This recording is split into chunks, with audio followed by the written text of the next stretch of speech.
Hi, this is Rekha, and I'm Gabby. Join us all summer long as we're on the hunt for local businesses and amazing hidden gems in our beautiful cities of Edmonton and Fort McMurray, which this totally isn't. Tune in, because this is RNG in the 780. Hey everybody, it's Gabby from RNG no, in claro. the Más 780 que here. contratado. So the weather outside No, is kind of cállate. gloomy and not the greatest. We've been having some crazy rain and thunderstorms, but thankfully we're going to be going inside to one of my favorite places to go and eat over here at Huma Mexican Comfort Food. So let's go inside and say hello to Mariel. Hey! Hi. Mariel, how's it going? Not bad. How are you? Hugs. Nice. Very good. Thank you. Perfect. Thank you for Please. meeting us today. No problem. That's awesome. Oh man. I have to admit, I haven't been here in a hot minute, but I love coming here. I want to say one of the first things before we start the interview is that when I looked up Mexican food, you came up in one of the top searches. But the best part that I like the most is, I think it said, best Mexican in the city. And you were just like, the statement was there, it was bold. Do you believe that That is the best it's the best? Mexican? Here, to the camera. Well, I don't like the competition, honestly, in the way of like, no, I am the best, but I think we're doing a good job here. Oh. Like, I would say that. No, Like, I'm pretty sure everybody has their own inspiration and, you know, their own seasoning and flavors, but I think we're doing good. Perfect. Yeah. No, that's awesome. So now that I've gotten that out of the way, Mariel, can you tell us a bit about yourself and how, like, you came to, I guess, like, the world of cooking, per se? Well, the world of cooking for me starts when I'm very young. Like since I'm a kid, it was my happy place with grandma. Okay. So I was raised by my, well, obviously my parents, but grandma and grandpa had a really big Influence? part of Okay. of the restaurant business in me. Like it was kind of the happy place, and also I used to travel with them since I'm a kid, and kind of everything has to do with restaurants with them since I'm a kid. So I was okay. very exposed to it. So So- it was you would say primarily grandma that taught you all of the secrets that you know today, would you say that? Yeah, I think, of course I did college in Mexico. In Mexico, the program is quite different, right? It's 5 years, a bachelor's degree, and quite different from here. So I did college, but I feel that obviously, like, the experience of cooking and also the little tricks it's grandma. It's totally Okay, grandma. 100% Yeah. grandma. Okay. Yeah. And you had an interesting journey. I know that you said that you had kind of like traveled the world and seen many places. I'm going to ask you some like curveball questions here. Besides, of course, saying Mexico, what places have you visited that were like inspirational and amazing that stick out to you? Well, as a traveler, I did the States. I did a little bit of Europe as traveler, right? So obviously, being a teenager, having those experiences obviously open your eyes in a different way too. I also feel that kind of working after. I did work in Madrid. I did work a little bit in Germany. I do have some family in Hamburg. And my biggest kind of experience in this way was Montreal. That was my first city in Canada. Okay. Never thought about having a job in Montreal. It was just like, you know, a random thing. But I broke my knee skiing, so I had to stay and find my way back home. Oh no. But that's what changed, I guess, my life, right? That's how I end up in Canada. So yeah, and other than a lot of different cities in Mexico, a little bit the States. Right, but I feel that also has to do with at the same time it has to do with grandma always cooking different things. She always liked to. She had the opportunity herself to travel a lot when she was young too, kind of like younger. So it was it was very interesting to see those things after, right? Like to show me how to do different meals from different countries too. That was kind of interesting too. And do you think it's very important for like aspiring chefs or like restaurant owners to visit the world, to have that eye-opening experience? I think it's basic, to be honest. Oh, really? Okay. I think for me, I feel that the food is the way to understand the country that you're in. Okay. Right? Like whatever you're really eating in that country gives you the idea of what's going on, I feel, right? Like, Okay. I don't know, for example, especially for me being Mexican, being in Spain, for example, I did see all the influence that comes to my country, but their own little thing, whatever they have going on, is pretty interesting too, right? Okay, So you do see the kind of, like the Similarities? yeah, kind of? similar, but also you can see where the twist came from, right? Like obviously, where- like that combination is pretty interesting for me. Was interesting, but yeah, I feel obviously like in college it was a little bit more because in college you do most of the kitchens like Asian, you do like Middle East, Asian, whatever you do, like so. In my college, I was lucky enough to have chefs from their own countries teaching their own food. Oh, okay. So that was very interesting, right? Kind of, I feel that the most important part was also to hear these chefs telling you stories behind what they were kind of even doing or cooking or showing you, right? So I think that's where I'm interested at, right? Like what's behind that recipe? Why is this way? No, like, that makes perfect sense because it's intrigues me because like you're obviously serving up food and you're saying that this is like what you would have in Mexico, you used to have in Lebanon, this is what you have like. So I always found it fascinating that like it's interesting, some of the restaurant owners here, a lot of them say travel was the best way to kind of like, on top of like learning, to find inspiration of course. for things, right? I think so, and for me, to be honest, like when I finished college, I was very into the molecular thing, and I wanted to be the next Ferran Adria, and la la la la. Of course. But when I left home, and because I left home in 2005, and started traveling and stuff, I was always like, just kind of like, I want my grandma's, like soup or casserole or something that just, brought me back, I guess, to that happy place in a way. So when I decided to open this restaurant, that's kind of where I started thinking about. I wanted to bring back the comfort part of things, right? Like I feel that the restaurant business turned into a very, I would like to call it even a fashion way things, and it's okay. I don't mind it. I enjoy that too. Fine dining, and you get super dressed, and everything is super cool that way. But at the end, for me, I feel that it's the most important for me will be the food itself. Like what is you're getting from the food, not like your clothes or whoever is sitting next to you. Like it's about the food itself. It doesn't matter.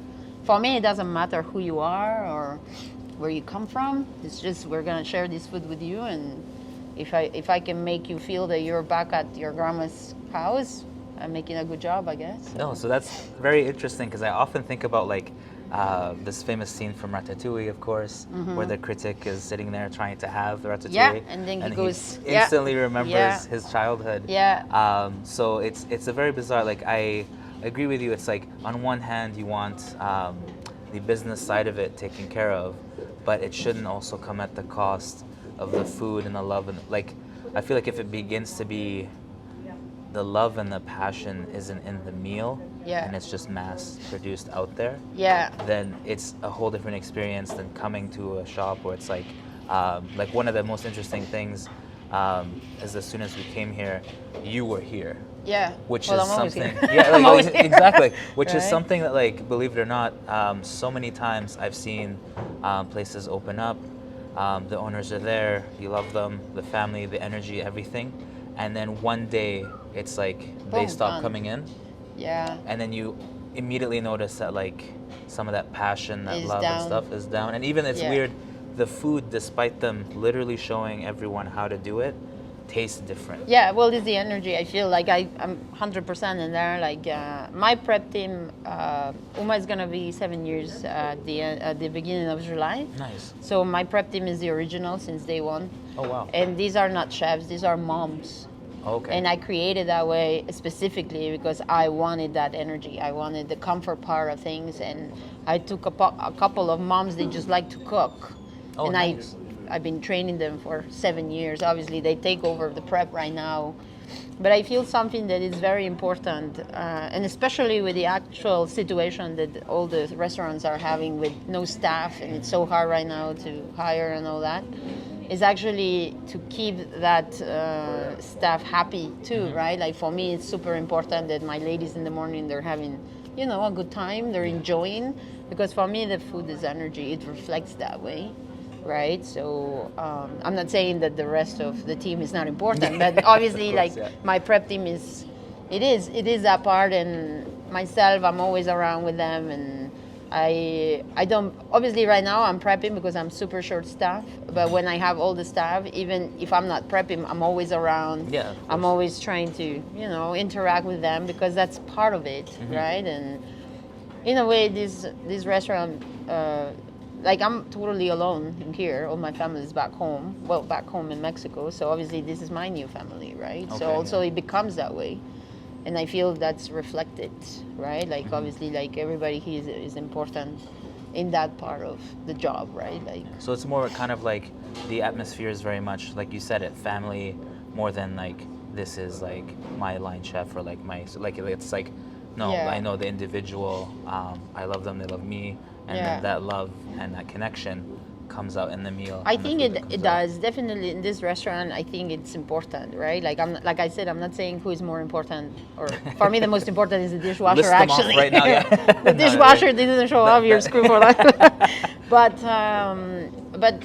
I do prefer to work in a line away. Like I don't like pyramids myself. Okay, yeah. I understand the kitchen structure, chef and first cooks and whatever, but for me everybody is important in that kitchen. For me everybody has to do with what's going on, and course.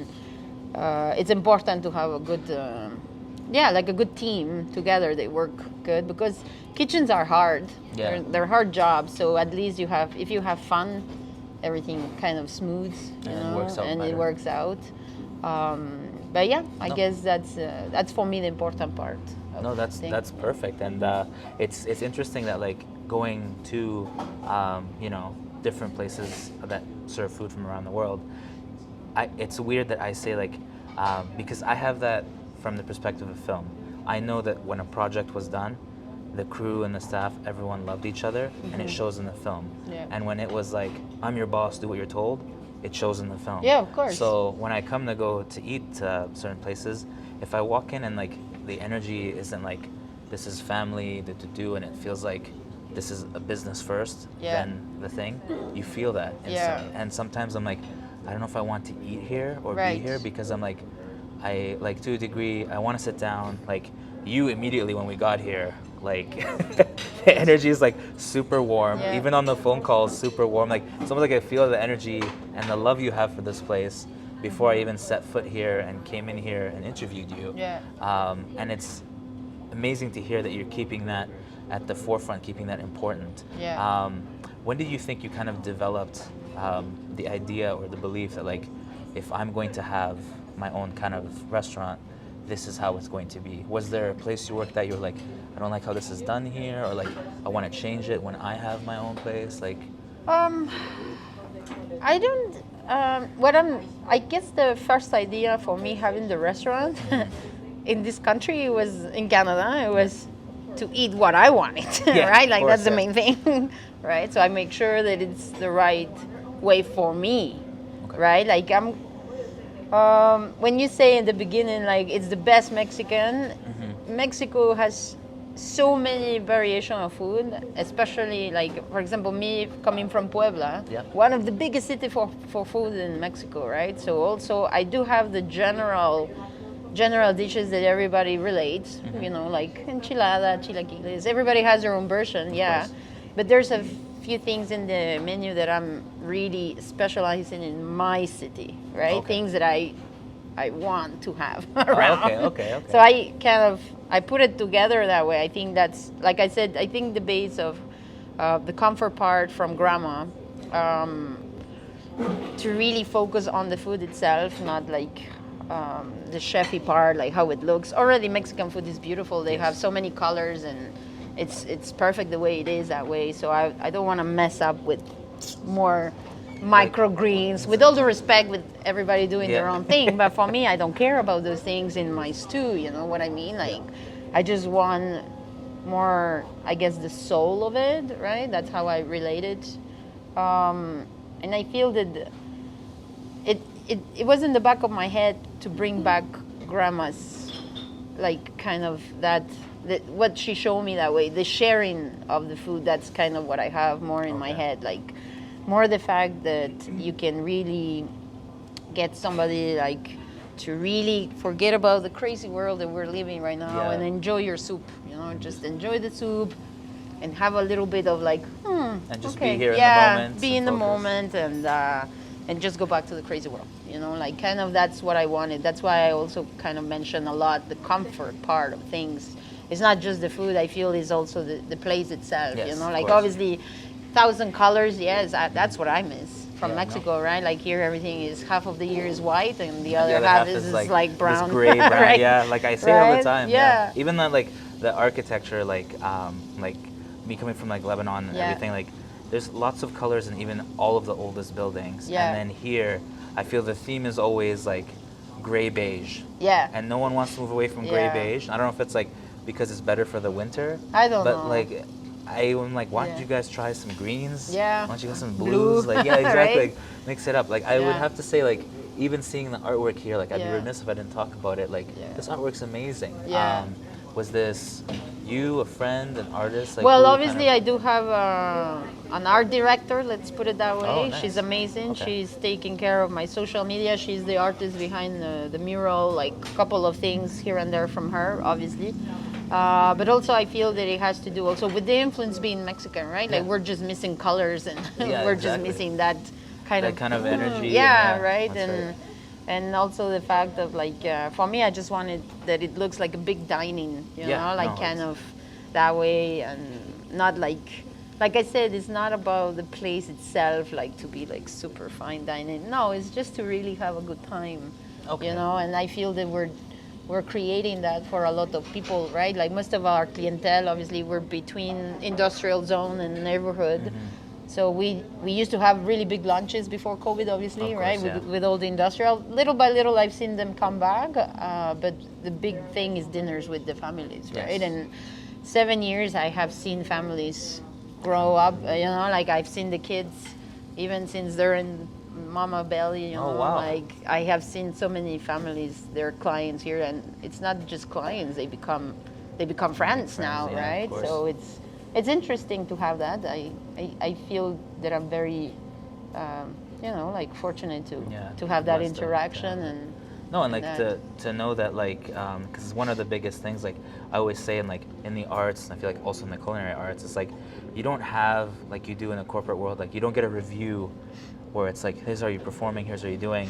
The review is ultimately, are people coming back? Are people buying your artwork? Are people eating your food? Like, that's how you know if it's good or not. Yeah, like if they're obviously here and like you've become an extended part of their family. Because like I said, you've watched them grow up, and they will always know this place kind of, you know, like I went there as a kid, right? Maybe they're not going, you know, to Mexico and getting that, but you're bringing that here to them to keep them. And that's what I wanted. That's why I kind of like certain things like are in certain ways. Like actually talking about reviews the other day, I had a review that my fajitas are not coming in a skillet, so that's not fajita. I'm like, okay, whatever, right? Like it's not, you know, it's like whatever, right? Like I just feel that everybody can talk and say reviews, and it seems that now you just need an Instagram account, and now you're a blogger and a poet and a photographer, all in once, right? I do respect everybody. I'm not saying anything, but for me at the end it's like you said, like in Mexico, if the place has people, it's good. That's it, you know, like if there's people eating, you go. If there's nobody there, you don't go. Maybe you don't go near you that. don't go. So that's it. So that's interesting you mentioned the review, because like oftentimes like critiques are nice, but then sometimes you're like, but I don't know, I like it and I enjoy it, and that's the way I want it to be. Have you found like over the years, because you opened up in 2015? 2015, that's yeah. right. Have you found over the years that like, and I always ask this of everyone, like sometimes you see kind of trends happening, and sometimes you're like, I don't know if I should keep it the traditional way. Yeah. Is there a nice balance between the two, or are you more sticking to one side or the other? I'm sticking to what I grew up with. Okay. Like, actually, I'm about to put a sign in there that says I don't do birria. I'm so sick of people with the birria right now because it's a trend. We don't even eat birria the way they're presenting it with the melted cheese, and that doesn't happen. But okay. And I understand, you know, and some ideas are cool, but I feel for me, what I'm really trying to create here is. For example, for me, it's more important to have the right cheese. So I make my own cheese from scratch. Oh, wow. So I can have queso fresco and not feta. Makes sense? For me, that's more important than having birria the way that whoever just decided this is the way, right? For me, I don't do trends. I prefer, like I said, for me, it's just, this is how I grew up. This is how I used to eat it. That's how I remember, and I'm just sharing it. Yeah, and it's important to stay grounded in the authentic. Yeah, I prefer this way, you know, like I said, for me it's more important to have the good cheese for that than whatever trend whoever is doing. Or like, just to mention another thing, like, you know, those things with the beer and like kind of a conga thing with the beer, and everybody asks me like I didn't grow up seeing this at all. Like for me that I'm like, sorry, try next door. It's very interesting, because like we get asked about like donairs a lot, and we're like, no, shawarmas are our thing. Donairs are not. But they're always like, but like, could you? And I'm like, like, sure, but like that's not, you know, that's like, not the way that I'm trained. trained. And if you ever went, you know, and visited, you said donair, and we'd be like, what are you talking about? What are you talking about? Yeah, totally. So Puebla, if I like, what would be something that you know instantly this person is a local? Like, what are, you said that they're not doing Piera, and that's not the thing, but what's something that I would see if I went to go visit? Like, this is a standard dish, everyone kind of has it, this is what the spot is known for. Like, well, Puebla is super known for a lot of street food. First of all, they're known for mole, the chocolate chili sauce, right? That special chocolate chili sauce, like mole poblano is one of the biggest things in Puebla. Tacos Árabe is actually coming from Lebanon. That's the influence, right? Lebanese, Lebanese community in Puebla, super big. Actually, like Árabe will be the father of pastor tacos, right? Like the gyro, like the upright. Obviously, we're trading lamb for pork, and then obviously, like, we're adding the chili sauce that it's turning into a red meat. So now it's pastor.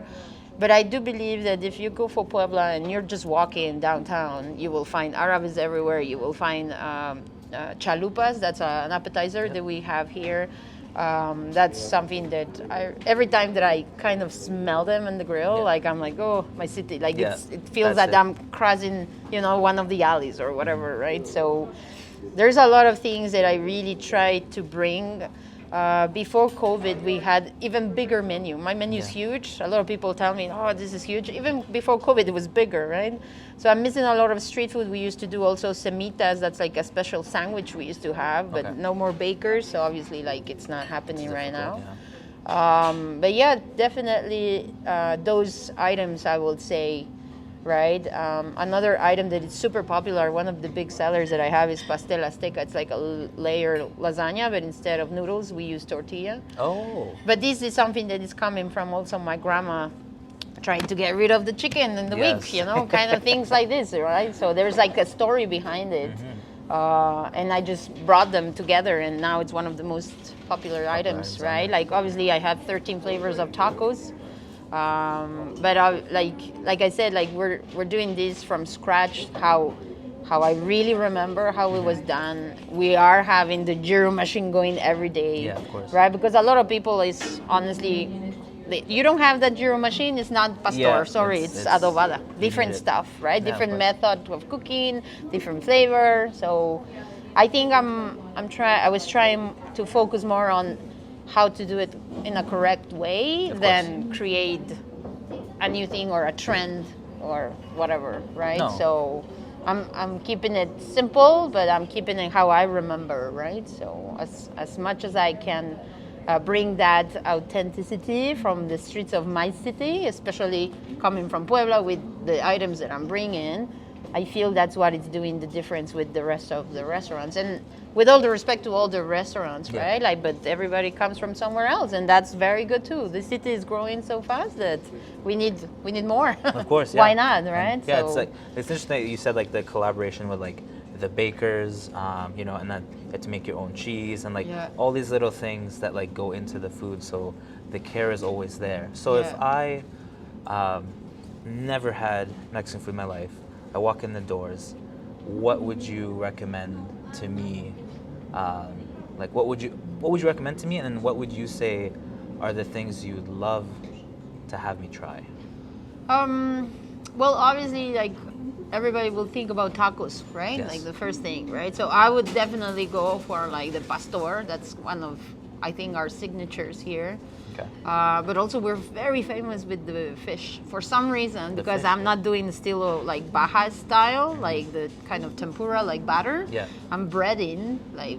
Oh, but okay. that's what makes the difference, right? Like everything is made from scratch. We bread every day the fish, right? So I think those are the things that I'm trying to bring as an inspiration from grandma. I do remember my nana breading stuff every day, or nana cutting certain things every Everything's okay, day, putting you them in know, there. like those are the things that I take more time, but it's worth it, right? Because I feel that you could have any fish taco, but if it's, you know, like whatever box or whatever batter that came you're in, just yeah. mixing with water, and you know what Calling I it a mean? day? Like, Okay, yeah, so- that's why I didn't want to do that, but kind of it came out this way. Okay. And obviously, a lot of people, I think, they feel safe with enchilada, burrito. Obviously, those are the words The they go-to, they yeah. relate, right? But obviously, like, I would bring tortilla soup, man, like, or pozole, right? Hominy corn with pork, like different. There's so many things from Mexican cuisine that we will need too much time Yeah, to go through days it, right? to Like go too through, many, to go through. right? Okay. But yeah, usually I recommend those things. Pastel Azteca, the layer one, I always recommend if they want something very like hearty, homey. Mm-hmm. That's kind of the way. But also enmoladas, mole sauce, Okay, right? yeah. Like obviously we made it from scratch, right? And that's So, every day kind of well, the mole we do make a big batch for the week. okay. We make a paste out of it, and then it kind of gives you a couple of more days. But yeah, everything is made from scratch. Like I said, even our own cheese. The only thing that I'm not maybe making from scratch is the veggies on the Oh, yeah, rice, of and they course, yeah. criticize, like they did a criticism the other day about it. Like they make like, oh, this is Minion made rice. Yeah. I was like, Well, okay, yeah. man. Or they give me problem also because the rice is not red. Everybody's very into the red rice. okay. I understand, but have you seen tomato in this country, man? Like Yeah. it's orange. Like it will never be red. It's always orange. So I keep it white. Yeah, that's Right? actually so true. Hey, Yeah. I'm thinking now, even like when I used to have oranges like back in Lebanon, it Yeah. was like super bright red, and you come here and it's like Like off, orange. Yeah, off colored kind Yeah. of. Yeah, like I also meant to ask about. I've been seeing these on the tables. What can you tell us a bit about these? The honestly the idea of this was to have like the family could play meanwhile, right? Okay, To okay. give a couple of dice and just go for it. But when I opened, I got kind of the last inspection that I had was like, oh, where's your game license? I was Yeah. like, man, this is just for fun. Like, Wow. oh, like they said, no, you need a game license. You cannot give dice. I'm like, okay. Even the piano, right? They said, are you gonna play music? I'm like, whoever wants to play. No, you need a music license. I'm like, okay, this is getting too much. So I never got inside that. Anyway, it was more for decoration. No, right? I- We do see people obviously with their phone. They do the dice and they put like napkins and they're playing. Meanwhile, Oh, they're that's always nice to adapt. It's Yeah, always that's- cool, right? So That's awesome. No, like Yeah. I was just like seeing the like it's more for the decoration, I feel, Mm-hmm. right? Like a little bit that way. Like at the beginning, I did have that idea, right? Yeah, to of course. Just especially with the kids, you know, they can have a little bit of something meanwhile, right? But yeah. No, that's perfect. No, Yeah. and like I said, like it continues with like the theme of like lots of colors. You Yeah. said 1,000 colors. Like Oh. that's the. I don't know how many colors we Yeah, have. no, There's a lot. it's, Like that's when I see when people is new. Okay. I know because they come and they go like, whoa. Right? Like they open their eyes. Like, Yeah. "Whoa." And then when they come inside, it's like, oh, you've been here. Yeah, That's okay. you've done it Yeah, before. but yeah. I would say like so.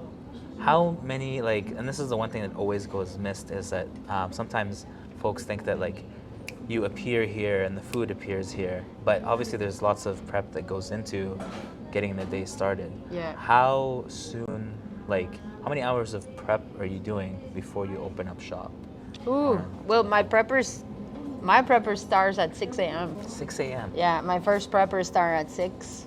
It Wow. takes forever, honestly, to do so many things. I feel also, for example, pastor marinates for 48 hours. Wow. But even the marination, right? Those marination, just to create those things, takes time. Brisket, like the brisket, suadero goes for 48 hours too between marination and cooking because it's a slow. Wow. Yeah, Right, it's a slow cook, of course, it takes time. Cochinita takes also 48 hours, marinates for 24, cooks for 24. So it's always like it's a it's process. a lot of Okay. prep. Okay, It okay. is a lot of prep.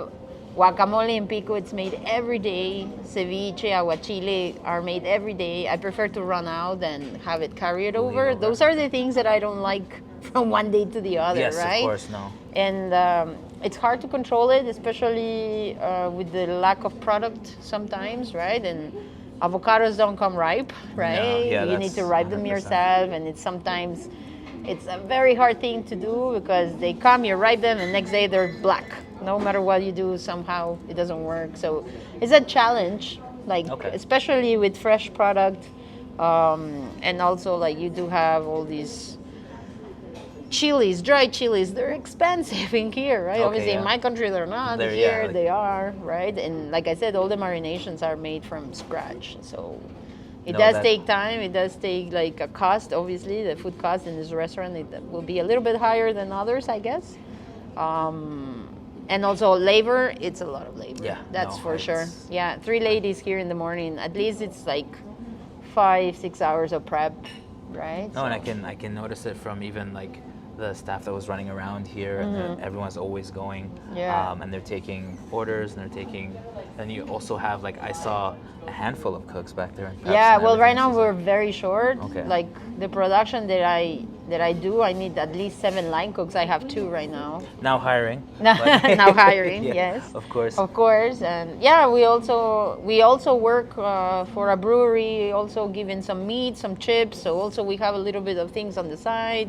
We do take some caterings here and there. Okay. After COVID, we had a big retail thing with chips, chicharines, like Yeah, our I own saw that cheese.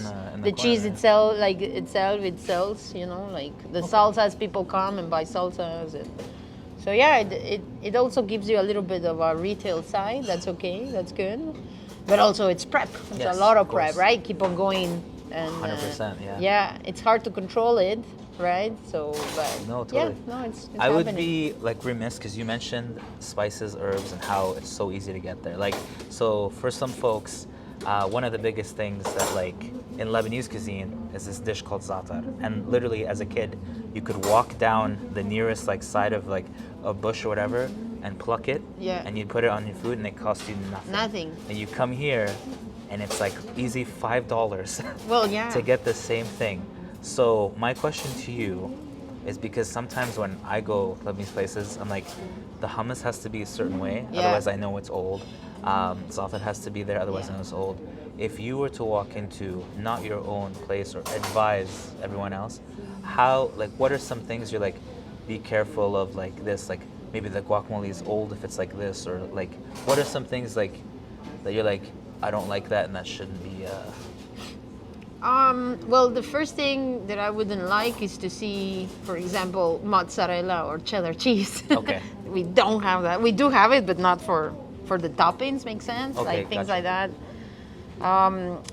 I think for me, being a Mexican will be the salsas. The Okay. salsas, whatever salsas they're giving me with, that's each place in Mexico is famous because of the salsa. Kind of like it will okay. be good because of the salsas, right? So I will check on those things. And yeah, I guess more like I do respect everybody's doing different things, and that's okay. But for me, I respect more whoever is really sticking to their origin. You know, like Roots, I've okay. seen a couple of restaurants here and there, obviously doing a little bit more the Tex-Mex. But I'm like, That's okay. like even for me here, sometimes I have people like they want the hard shell tacos. I'm like, no, man, like this is Tex-Mex, right? And, Okay. and I still have people telling me I've been in Florida, and I'm like, Florida is still the States, you know, like It's not, it's not like authentic, it's okay. not Mexico, right? So But really, if we went beyond the state's border, hard shell tacos like this don't is even from ask- Texas. This Yeah, is okay. American taco, right? Okay, So it's okay. coming from Texas. Like we don't have that. We do have tacos dorados or flautas, and those are rolled up in a soft one, and you deep fry them. Okay, okay. And that will be the only version, right? Or right now, like we're doing the famous keto. We call it ostras in my city. So the tortilla is made of cheese. Oh, nice. So for the keto people, this is amazing, and it's actually you don't need to be keto. It's amazing, right? Good to have. Okay. Right. That's so perfect. so yeah, a couple of things here and there, but I prefer to stick to the traditional. I don't. There's some things that they're just perfect the way they are. You don't need to Okay, touch don't them. need to touch You them. know, No, like that's- sometimes when I hear about like guacamole with cherries or la, la, la, I'm like no, no, please don't. It's perfect this way. Don't touch it, right? But And keep chocolate away from hummus, please. But yes, yeah. please don't ruin. Yeah, I don't know right? why So- that's the idea there. Yeah. So for the folks at home, this place, like, you have to come here, smell it, because let me tell you, it smells delicious. Rekha's nodding her head. So yeah, I'm giving a thumbs up. Yeah, so we would be totally remiss if we didn't showcase the food, of course. course. I'm wondering if there's a chance that I may learn how to make something today, and if that would be okay with you Yeah, of course. to do so. Yeah, Awesome. let's do it. Sweet. Let's make it happen. Yeah. Where is the best place you want to hear? Or should we grab a stuff, come back? What's the best? I think it would be best if I just bring like a mise en place and then Sure. we just put it together. Okay, Is yeah, that something no worries. good? That's something we could totally do. All right. Perfect. Let's do that. I'll keep you folks entertained while we come back from that. All right. Um, It just takes me like Sure. 5-10 minutes to No put it worries. together. Cool. All good. So, do you want also maybe like we can cook? I was thinking like to put together a ceviche, Nice. and then but do you want like a couple of more things to just Sure. try Yeah. out? and- Anything you're comfortable with. All right. Just to Yeah, showcase I'll do would be that. Awesome. All right. Yeah, Sounds good. In the meantime, Rekha, if you wanted to kind of pan to how awesome, like this mural, like the colors have been just immense. Obviously, we can't pan too far around the restaurant because, Would like you you said, be able this place to is put still currently together open. They're still currently chalupas, feeding one customers. árabe? We've been doing our best to avoid them as much as possible. And this, we were What told, else was the could it be? slowest time. Chalupas, But one boy, oh árabe. boy, What this else? place is still Let me think. Let bouncing. me think. So, if you are watching this from home, I would highly recommend you come down here, just because, yeah, it's insane. And yeah, her comment about the colors, definitely true. As soon as you walk in here, like some of the walls are yellow to bright blue to dark blue to orange. You'll probably see it from the limited pan work we can do right now going on there. But it's awesome, and the feel is different. Like I Ryan, know my that dear, we can just you give me a began hand shooting pretty from quick with outside where it was, something? like, super dreary. Thank you, my but dear. it's not exactly the best. But the second you're in here, it's like suddenly And, sunny. You mind going, getting so me diced Excited onion, to make that happen. diced tomato, Hopefully I can make some oh, I guess, jalapeno. yeah, we're gonna lose all that. right, diced jalapeno, and there's I want supposed to thin be a water container anyways. inside with some cooked fish, just to But, create yeah, a I was going to say ceviche. that If you don't mind, on top of being like sunny and beautiful, like yeah, I'm give me, super like, 10 excited. minutes. I'll let Sounds you know. Like Just give Mariel's me got one. a lot of stuff for us to make. Hopefully this time, when Rekha tries this food, I can actually stand a chance. But I feel like I'm also, what's that old saying? Like, I lost the second Oi, it showed up. sorry. So that might be the case, but she'll tell us. You can still try hard. Oh, okay, thanks. I'll give it my best shot, but I also am terrified because I don't know what ceviche is, and at this point I'm too afraid to ask, but I will ask. It's like that old comedy meme from Parks and Rec, but yeah. It's delicious. Is it? It is absolutely Good? Sí, ahorita me las mandas, chula. delicious. ¿Qué le tomé? Oh. Sí, sí, tú. Mira la voz. Ay, está bonita. Esta cabeza. Ceviche in Peru, huh? Is this- Sí, ahorita le mandas, ahorita le mandas. Y también está. Sí, ahorita. Mándame todo. Bueno, le mando Mándame todas. todas. Sí. Ok. Sale. ¿Y Okay, Jazz well. no puede venir hoy? Sí. Hopefully it's the same feeling. ¿No va a here, venir? Back here. ¿Por qué? It sounds like she's putting together so many things. Pero now, dijo so que it's llegaba great, tarde, but, chula. Ah, pues no sé, entonces. A ver, pregúntale mejor a qué horas va a going. llegar, porque se I supone guess que we'll llega come back as tarde. soon Sí, as, ya le envié correo, pero no me ha ready. contestado. Perfect. Welcome back, everybody. We just took a quick second. This is so much prep to see here, so I didn't want to keep rambling on forever. But I love the apron. The apron's great. Nice Oh, color, yeah. more Bright colors. are yeah, More colors. the way to go. So Mariel, what are we making today? Or going to try to make for me? Yeah. Well, we're just gonna put together ceviche. Actually, Wednesday is a special ceviche, Oh, right? nice.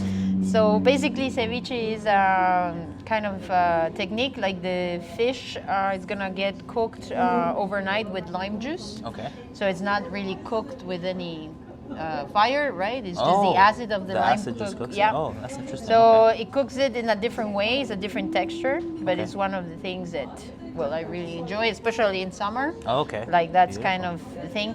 So this is this is basa fish. Like I don't use like big fish, like kind of fancy fish, because I don't care about that in that way, right? Like I prefer to be more simple, Okay. right?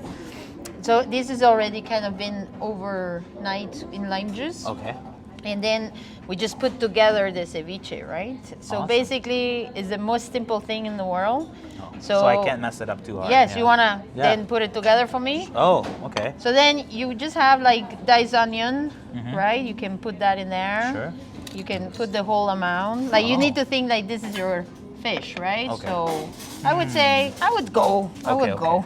I would We'll just see. go. We'll see the. Why not? We'll see the. Just go. So onions is Yeah, good. yeah. I'll Like, give a little bit more. yeah, yeah. Yeah. There. I will do all your tomato. I like more tomato than onion, obviously, so Yeah. I'll do the whole thing. Perfect. Yeah. Sweet. Yeah. Then we have some diced jalapeno, so I don't know how Oh. much spice you can handle. I love spice. Do you like spice? He's the Spice King. Oh, okay, cool. You love spice? So All right, there you go. send it So in. sometimes it is spicy, sometimes it's not. So we'll Okay. see after. Nice, nice. So So then, far, so good. yeah. So basically, I like the cilantro till the end. Okay. Right. So this will be, like I said, your fish, Okay. right? Like kind of there. So just give me like a Oh. good stir. Right. Ooh. Yeah. Let's pause for a second. We lost connection. Oh, okay. Okay. Actually, you know what? I forgot the olive oil. Amandita. Amandita. Porfa, pídele a Ryan que te preste tantito su mamila de olive oil, por favor. Olive oil, por favor, chula. Sorry, my dear. No, no, Now no. we're back. We're back? Oh, okay. Okay. Well, it's gonna appear in there. Wonderful. That's great. So I brought you a little bit of salt. Okay. So this has nothing else than salt, honestly. Oh, really? Nothing else. Right? So go with Oh. your salt. Yeah. Give a little bit more stir. Okay. Yeah. Yeah. Wow, look at the colors there. I love Yeah. it. Very colorful. I will ask you to try, right, Oh. just for salt right now. Okay. Let's give it. There's another spoon here if you want. Yeah, a little bit more Oh, maybe. look, more ingredients appearing. Well, will be our topping, right? But Okay. the salt is good. What do you think? I like it. Yeah? But I'll try. oh, I'll try. now I'm nervous. Now I'm No, scared. it's okay.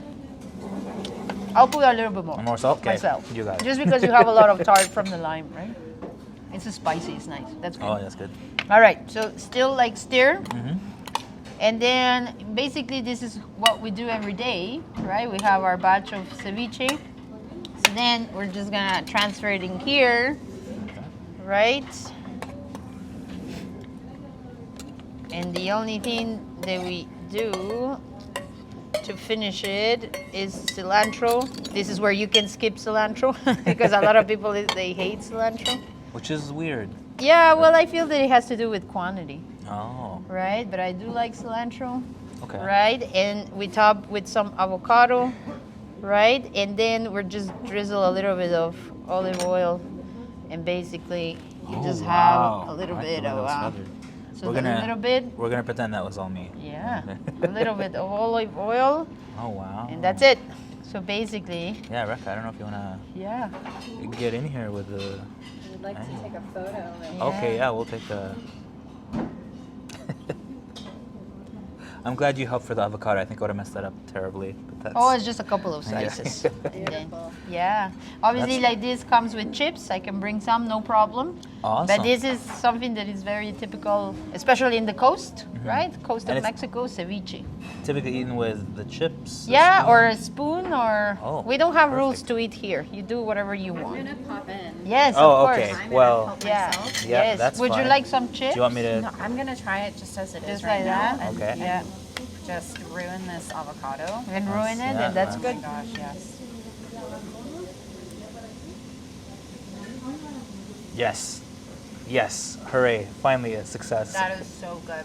It's fresh. That Yes. is amazing. And it's so simple, right? No, like it's- simple ingredients, but I love that. It's yeah. unbelievable. Especially yeah. for summer, I feel that that's I'm gonna give it a try that's with the way, fish right? There. Yeah.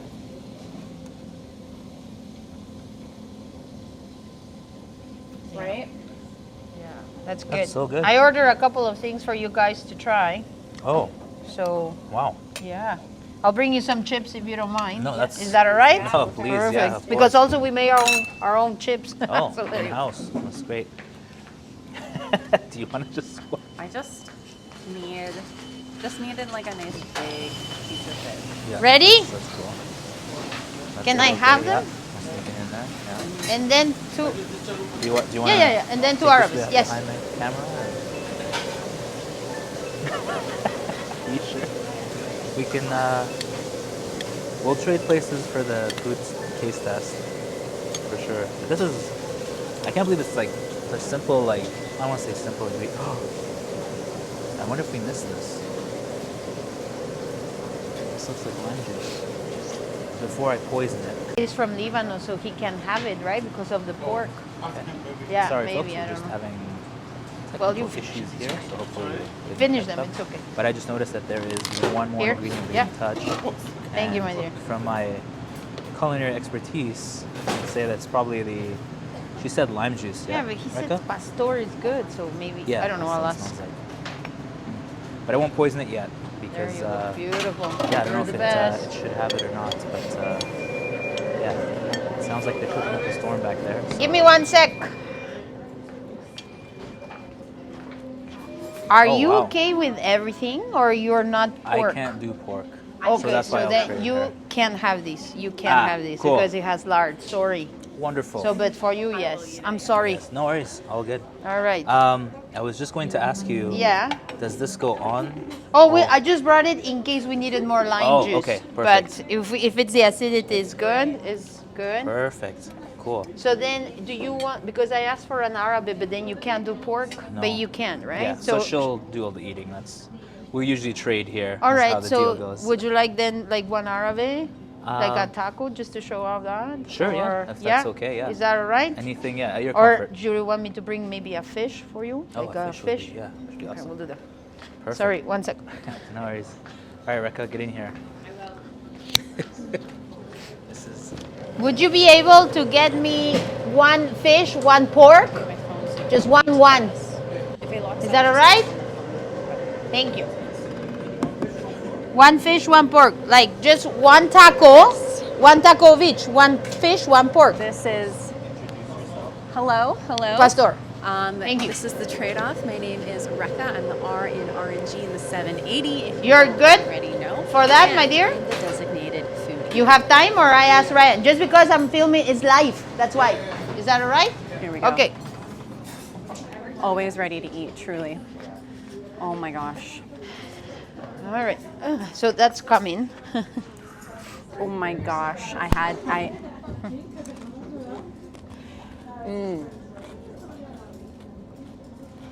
Mariel, that's too good. It's good. That's too good. That's good. Yeah. Yeah, it's one of the big ones. This is Yes. definitely like anything with fish, especially very fresh fish, is Yeah. usually my favorite. Yeah. Absolute favorite. I can't go without a fresh fish meal. Yeah. And ceviche is probably one of my favorites. Yeah, it's one of my favorite too. Rekha was saying she had it in Peru. Or Yeah. So Oh, different ceviche down It's there. very yeah, different. Yeah. Very well, different, But for sure. the technique is the same, right? But yeah, they do have different stuff. They even do like kind of coconut milk something, no, with banana. yeah, And, I different noticed stuff, that. like plantain, kind of plantain Yeah. chips. Oh yeah, I tried it with plantain chips. It was very interesting because I Yeah. wasn't sure what to expect. It was something that's like, trying plantano with the taste Yeah. of like fish and lime. Yeah, you don't but- think they go together, right? But Like- it was really nice. It was really Yeah. nice and tropical Yeah. and it's absolutely delicious. But yeah, I really like how simple and easy this is. to simple make. the better. You make it look very easy, Yeah. that's for sure. Yeah. But All yeah, right. no, it's good.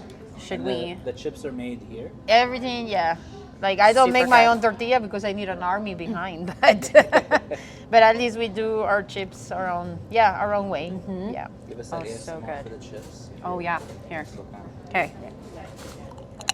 Oh, that'll be good. Yeah. Close. Yeah. That is a very good chip. Probably the best chip I've had so far in my entire life. Well, it's a real tortilla, right? Like what I find with a lot of chips and brands, big brands, is also the fact of like it's like a different flour base, and it turns into a mush in it your tastes mouth, weird. right? Yeah. This is a Yeah. great consistency, and I really like that when I go to dip this. Yeah. It's not getting soaked and No. it's not breaking. No, That's my it's gonna biggest hold thing. forever. Holds. Yeah, it holds. Right? Yeah, and it does the trick. It is.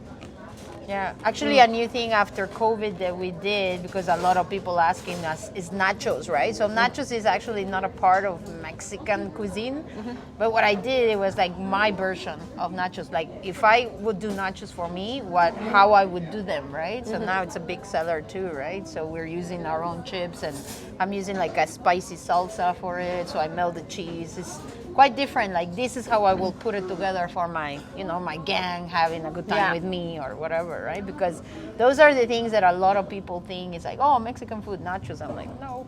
Do you add any like extra toppings to your nachos? Well, I just do like right now I'm doing like peppers and onion, and I do give like if I do nachos in Mexico, I will have some beans to dip in for some reason. Oh, okay. So I do send them with that, but basically it's more like the melted cheese and the sauce that I'm using, right? Like, and we're asking people if they want to have like like pastor meat on the top is good, chorizo. Oh So my a God, lot of yes. people, like especially right now for the playoffs and all that, is a version that you can have and bake it at your house. Like you Ooh. finish it at your house. Yes. So it doesn't get soggy and stuff.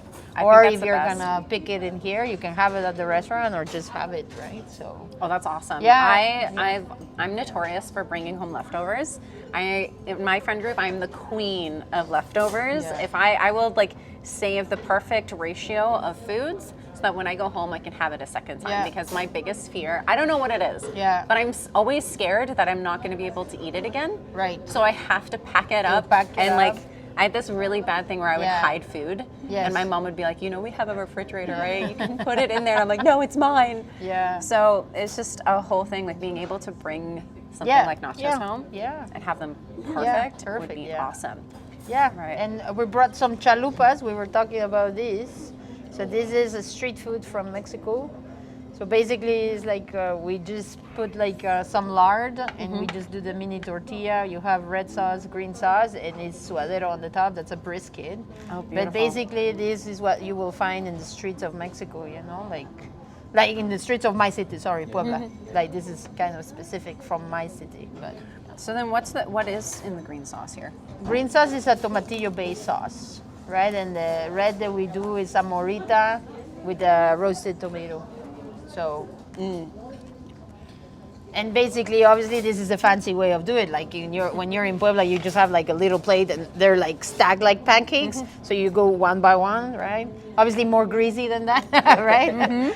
But And it's very interesting, right? Like in Puebla, you have a specific thing, a specific dish to do this. Most of the time is with charcoal, right? So that also gives a different, I think sometimes always different taste. Like and a little things, bit of a right? smokier flavor. Yeah, yeah. But we try our best to kind of represent that. So this Definitely. is the one that every time I do it, like I smell it, it's like, oh, I'm back home, right? Oh So, my gosh, yeah. Yeah. This So is- these, yeah, So good. yeah. I'm bringing also like one pastor and one fish taco, so you can try that. But yeah, this is kind of this is what we do. So This is delicious. yeah, Oh my Describe gosh. it to us because the audience can't taste it or smell it. It's like the perfect consistency for something that's a little bit like with the sauce. And I really like that the outside of the shell here just has like the perfect amount of like crisp and like softness to it. So like the edges are just barely like just a little bit crispy yeah. here. Yeah. And oh my gosh, yeah, that is just so good. So the lard, is that on the inside or that's the outside? That's how we just give it a little bit of a toss in lard, right, to kind of create that crunchy part. But the lard is obviously coming. We do carnitas, right? So carnitas, it's a braised pork. So we are doing our own lard, right? So after we do carnitas, I kind of keep the lard from the carnitas itself, so everything is very flavorful also that way. Right? Definitely. So you're, But, yeah. you're making the most use out of Everything. everything Yeah. that you're eating. Yeah. So Well, especially when everything is so expensive, right? Like you really yeah. need to get yourself Definitely. around it, right? Oh my gosh, this But is yeah. so good. I'm trying to like, No, you can take this later for you if you want. I'm gonna bring you just the salsas for that, so you can try it because that's where the magic comes from. oh my God, like such a treat to be here right now. I was kind of thinking about today of like, I want something warming. I want something Thank you, Mo. comfortable. And this right here is probably like, well, it's starting with the ceviche. It was beautiful. It really brought me back to, traveling. It made me feel like I can have like those fresh fish and seafoods, especially in Alberta where we're landlocked. But you know what? That doesn't stop us from having really good fish. And then with this right here, it's just like my mouth feels warm. It feels like the textures are beautiful. There's just like it's just like the perfect mouthful, right? The salsas, of course. Yeah. Well, this is the new way after COVID, right? But basically, this is what I mean in the restaurant, right? Like most of the restaurants in Mexico, they will have their own salsas, right? So we just have 3. Well, I do have 2 more in the back. Arabe has its own salsa, and we do have like a little bit more spicier for whoever needs more. But yeah, like this one will be the best seller. We call it cremosita, so it's a jalapeno sauce. This will be the same that you're having here, like a morita with roasted tomato, and this will be just like a fresh tomatillo green salsa. So my recommendation for you that you might have the pork is this one with that. The combination for me is perfect. Yeah, definitely. But yeah, I'm just gonna Yeah. do the pork as is. yeah. Oh my gosh, and there's have these beautiful, Yeah, beautiful pineapple on top as well. yeah, roasted pineapple. It's gonna give that beautiful sweetness to it. Yes. So I'm so basically, excited. yeah, you are good with the Yes. spice. Oh, I love the spice. Yes. Yeah, I would recommend then to have it that way. Yes. There you go, and just a couple of lime drops, and then you go for it. Oh my gosh. Okay. So this will be pastor, yeah.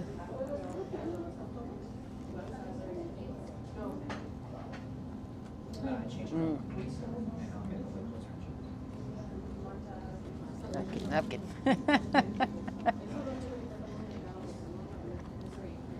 What else can we say? Silence is the best way. Right? You're Yes. still live, so if you could tell us how you're feeling. We don't need to talk. Yeah, this will be like the best seller that we have. Especially this combination is the best seller. Pastor with fish. That Right. is delicious. Yeah. Oh my gosh. Yes. Yeah. Probably my favorite. I love pork, braised pork, brisket, any kind of like pork belly. Absolute favorite. Yeah. And this is such a treat. Yeah. Like it's so good. So good, truly. Oh. Well, a taco should be eat it right away, right? That's the beauty of it, right? It has to be right away. When COVID hit, that was my biggest concern, was like to go, right? And I did do a couple of tryouts, a couple of friends saying it's okay, we don't care, just make it happen, right?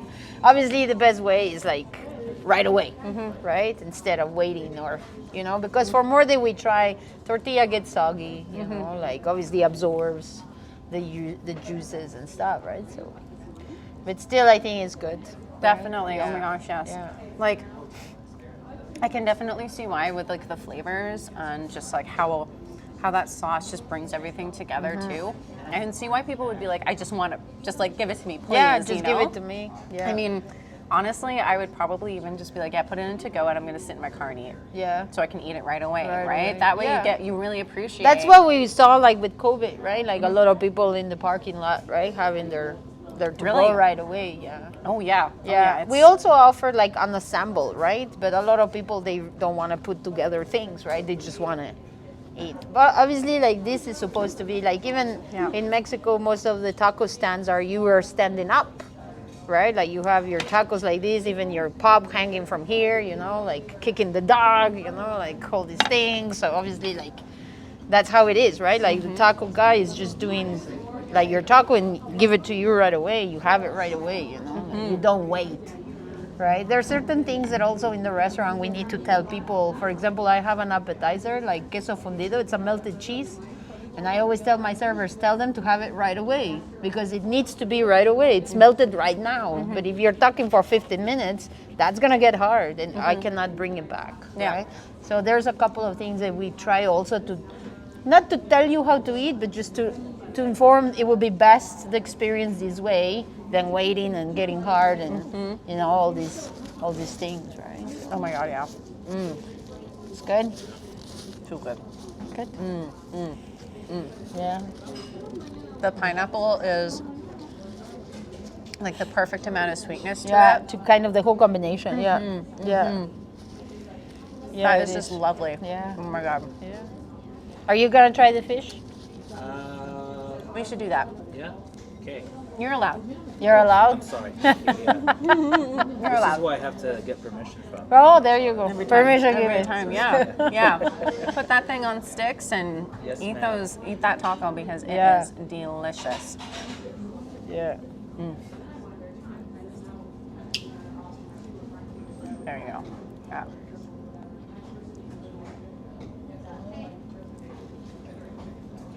There we go. Yeah. Yeah. Places. Come on over. Get in there.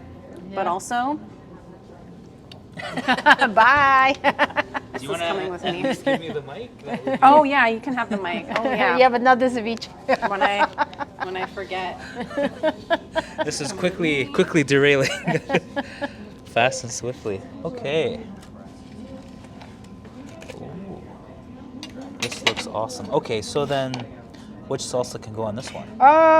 Honestly, I would put the creamy one too. Like as well. for me, that's the best one, right? Beautiful. It depends.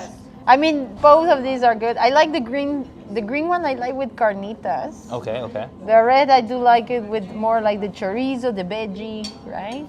But these would be my just go. And typically lime on? Yeah. Okay. Most of the time we do have the lime that way, right? It's supposed to be a couple of drops. Drops there. Awesome. This looks so good. Yeah. Rekha is not going to zoom in at all because she's busy. Here we go. She's lost. Right? She's lost in the Yes. ceviche. That's right. Wow, this smells amazing.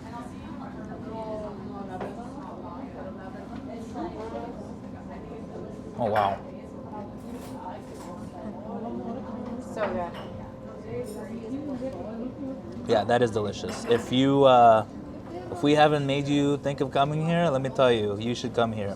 So this was, the name for this one? This is just a fish taco. Just fish taco? But just like breaded fish. We don't do Baja like style, like the batter. Yeah, I was gonna say it doesn't Yeah. feel like they kind of like. No, I Is it don't like tempura batter or- in a yeah. taco. Myself, I don't like it that way. I prefer it that way. And we just have like a little bit of lettuce, Mm-hmm. cucumber, like mix with a vinaigrette, and we just have a chipotle mayo, and that's it. No, it's beautiful. The fish better when there's no batter, right? For me, it is. Like, I 100% don't so like. No, I don't like Otherwise, batter. it's just you're eating batter. That batter, yeah, inside of another, like, carb. I'm like, no. I prefer it that way, right? See, to me, this is like very much how I like, because like my mom also like lived a lot in Cyprus and kind of partially Greek. Yeah. So here, when you order calamari, it's like so much batter Yeah. on the fish. That I'm Yeah, like, that doesn't. it's no longer yeah, calamari, doesn't- it's yeah, just batter. It's So batter. it's very nice to have something where it's like you can taste the breading. Yeah. And the fish comes out. Yeah, but the fish is there, right? But the fish isn't like, oh, you only taste Yeah. fish. Like you taste the deliciousness of the fish instead of just like it's like a maybe sometimes a bad fish that I feel like is covered in batter, so you forget that you're having fish. Yes. Which I feel like if Yeah, you're gonna have a no. fish taco, No, you it wanna- should be this way. It's awesome. Yeah. But yeah. Let me bring you some napkins. Oh, please. Because you need a lot of napkins with Mexican food. This is just a. I like that you've given up your camera duties Chula, to ¿te do vas a this. tomar un break? Do you see this? Mm-hmm. So this is like, it's hard to tear us away Oh, from thank work. you so much. But Mariel here No, it's okay. It's okay. has completely entranced us at this point. No problem. You see this? This is why you need to come here. Because you want food that transports you. You want food that you can really taste, you know, just this history from, this rich history from. Yeah. You want to be around people here who want you to eat food the way it Yeah. should be eaten. Yeah. So you can really enjoy it. Yeah. And that's the biggest thing, is just, you know, there's heart, there's love, there's passion, and there's vibrant color here. Yeah, we're just missing the sand. No. Yeah. And the nice weather. And the nice instead of this weather. terrible Hopefully weather. soon. Hopefully soon. Well, I'm going to switch out, and I'm Oh. going to let you guys... Thank you. I'm gonna let you guys I can go back to my hosting duties here. as I derail. Yeah, no, I knew this was going to happen. Rekha has been very on board with us doing local restaurants. She loves her food. I'm in the same boat, but I don't know if I'm as much as Rekha, because once it comes out, I knew I was going to lose her entirely. But one of the things I wanted to touch on that you had kind of mentioned and brought up is that how you had to change some things around with COVID. So can you tell me how that changed? I know like so many businesses and places that we talked to talked about they had to shut down, talked about how they had to lay off staff. Some of them had to unfortunately close their doors for good. Thankfully that didn't happen here, of course. Yeah. But can you tell me about what kind of challenges came up and how you kind of adapted to change? I guess the big one was obviously everything takeout, right? It's a different world. My food is not meant for takeout. I don't Okay. feel that way at all. Just the fact to deal with both worlds when we start opening again and closing down, and you just have one line and you're set up for certain things as a service Yeah. for dine-in, and suddenly you need to have half of it packaged in all these containers. And for me personally, it drove me nuts, all the containers, right? Yeah. Like just to think about how much plastic right now with that wave. The cost is ridiculous. Like at least most of our container to go is compostable, but it means a lot of money too. Yeah, of but I course. feel less like guilty killing the world with all this. Yeah. But obviously, like I feel COVID really affect, even you can see it now, like the whole service industry disappear, Yeah. right? Like the hardest thing right now are the servers to find. Well, cooks too, like it seems that nobody wants to come back to work. We were lucky enough not to shut down, but obviously we didn't make any money in 2 years. Like we call it survival mode, but I'm Wow. happy that it survived. Everything's coming back. Because a lot of my friends, they lost a lot of. Yeah. Or also I saw a lot of really cool restaurants turning into different things, turning into pizza places because, you know, pizza makes You a had lot of to- money, you know, like, so yeah, it was a big challenge. We did learn a lot from it too. I mean, I have data for a takeout place. Oh, right? perfect. Yeah. For that's- sure, like that could work, but you do need like a specific size for it, right? This is meant for like dining, right? Mm-hmm. No, of course, yeah. Obviously, the rent here will not work for that and stuff like that, right? Like, it's a different world too, right? Like, I honestly wouldn't mind having a service for takeout. Maybe, like I always think that this place needs some tacos at midnight. Oh, You yeah. know, every time that I go out. Yeah, yes. I don't want, with all due respect, but I don't want donair. I want tacos, man. I don't Well, want pizza. I want a taco, man. Truly, no one I Yeah. think sometimes wants donair. You just end up in donair Yeah, places. yeah, because so that's the only thing open. But for that's me, there, but yeah. it could be like a good adventure, right? To maybe do that, like having those data that you have. I have a lot of data for like takeout. I wouldn't mind doing maybe Friday, Saturday, like taco night. Oh, Why not? Takeout coming Yeah, soon, yeah, huh? maybe. Yeah, Yeah, a new because but location. I would just deal with takeout, right? Like Okay. that way. I don't want to deal with service, right?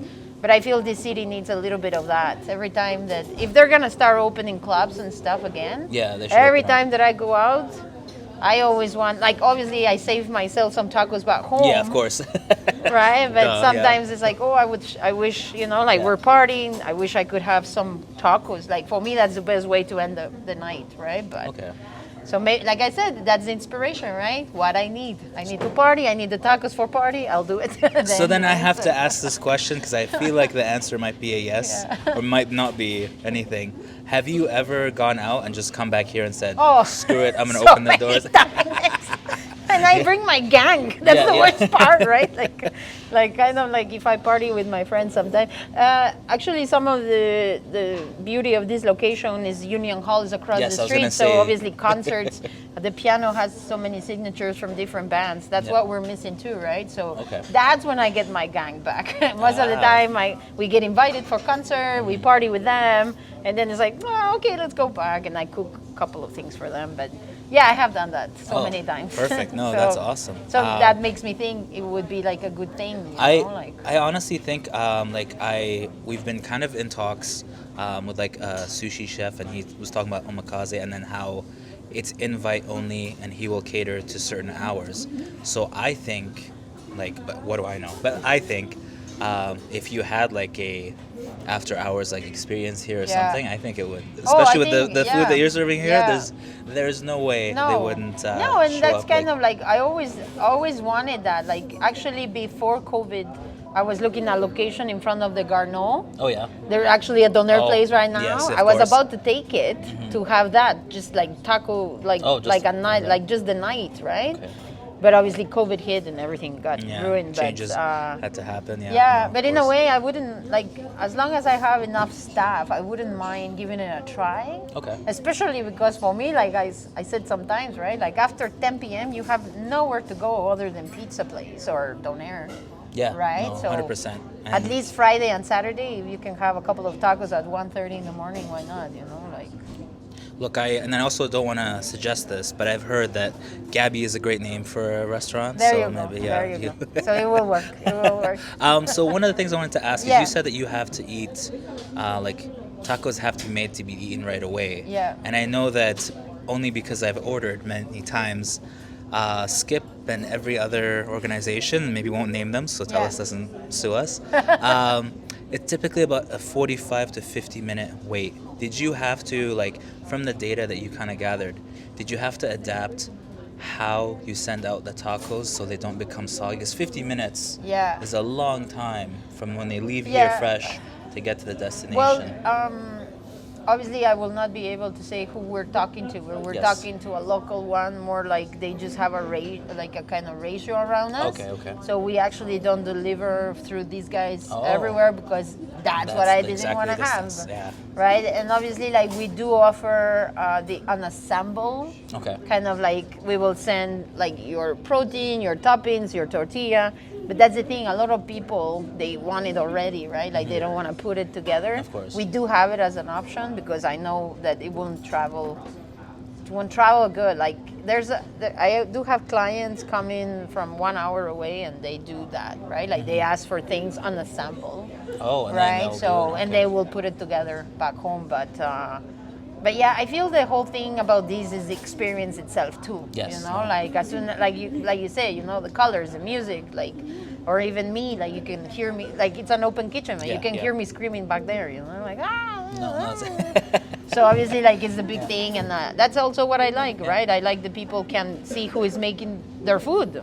That's huge, and- actually. I was gonna say that's one of the Yeah. first things, because so many places we've gone to, they're like, if I can't see the staff, Yeah. like so many chefs tell me, if I can't see the staff, I walk Yeah. because I need to know Who is making who's it. making it, Yeah. how they're preparing it, Yeah. are they of course being clean and safe and all that Yeah. stuff. Like, whereas if you can't see the staff, Yeah. that can all hide and you don't know how. You don't know what's going back there, and, right? And and sometimes like that also helps with, you don't know if like the food's being made fresh Yeah. and everything, and what's being hidden and not shown to you, and Yeah. all that stuff. So yeah, it's amazing to like I said, you have to come down here. I'm wondering, and you probably will say no, but have you done kind of like classes in making? No, I certain actually foods? Oh, you have. do? I Okay. actually used to work for the city of Edmonton. Oh. Like giving some classes through City of Arts. Okay, Before nice. COVID, I used to have a couple of classes, like for amateur people, no professional. No, okay.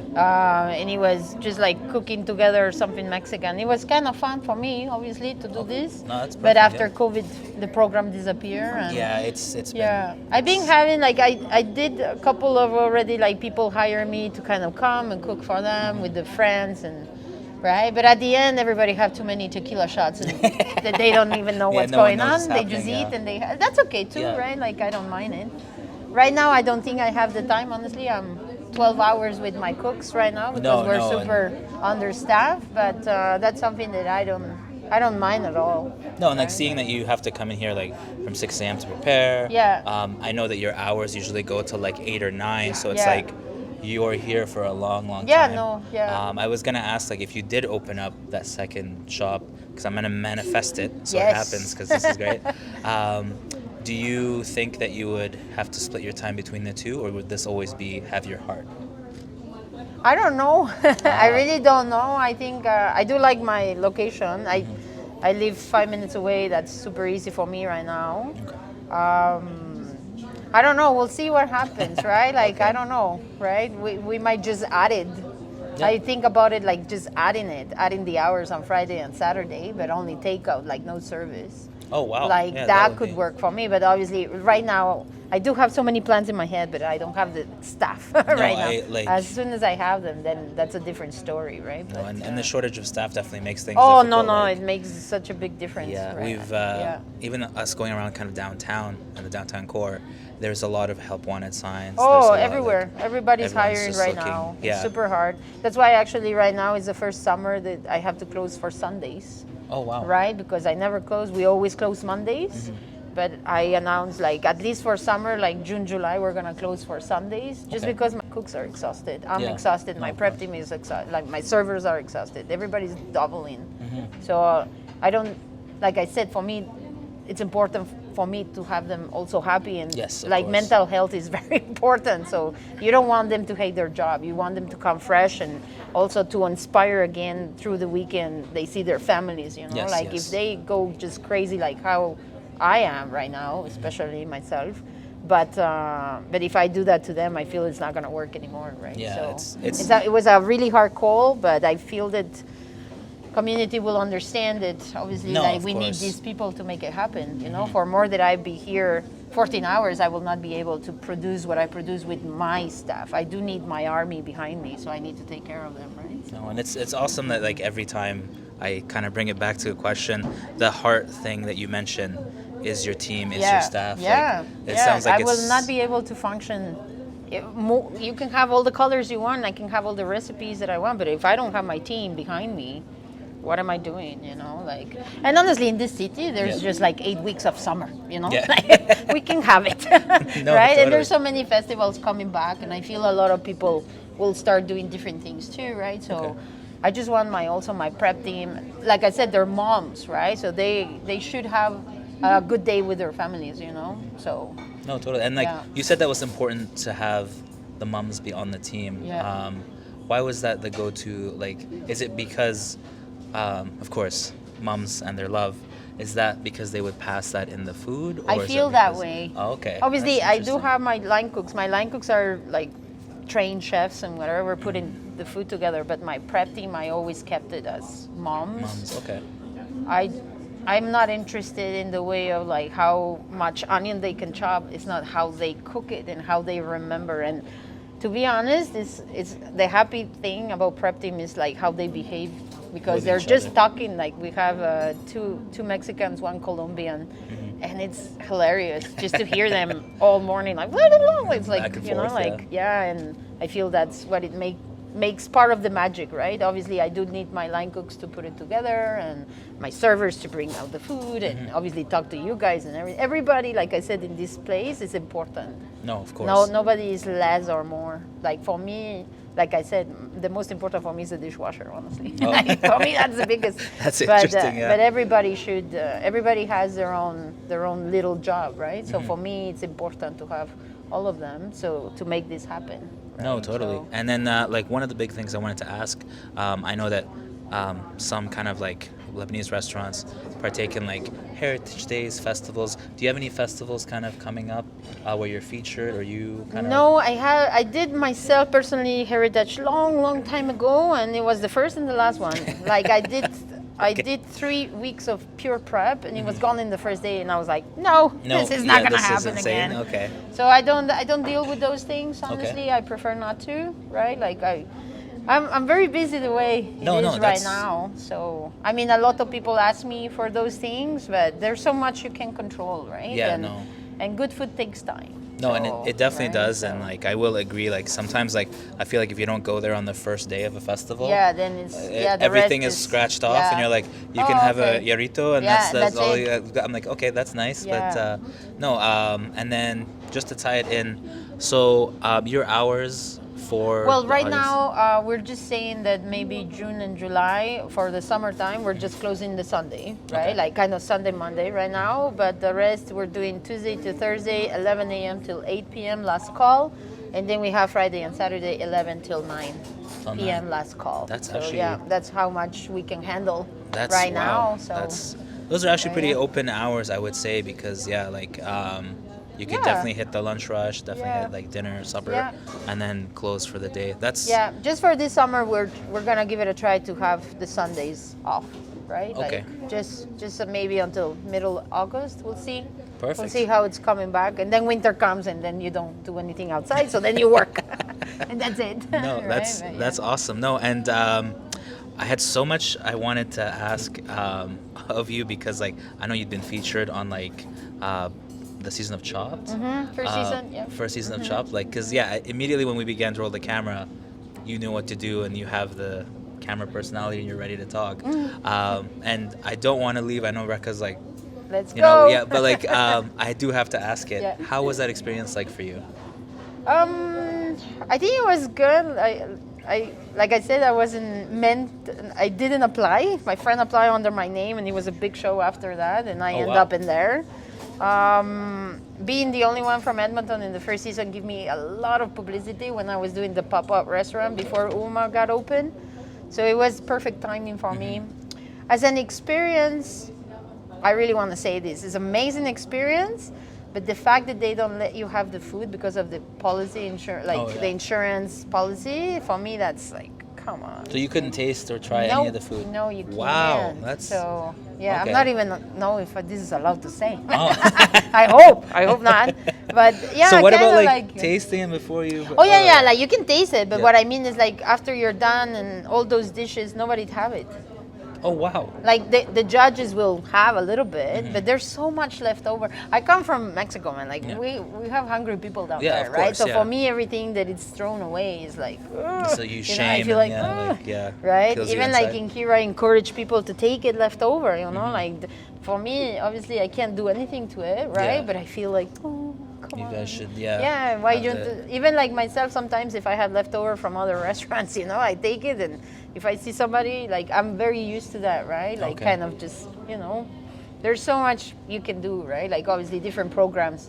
Unfortunately, all the insurance comes Yeah, in there, they- and it's they a big cut in mess, there, and I right? assume But, there's probably some yes, of logical course, reason logical- to it. I But understand, like from the right? emotional side, you're like, yeah, that oh, doesn't make like I sense. don't want to, Yeah. right? And you do see, like I do encourage people to take it, like I said, to take it home or share it with somebody, or you know.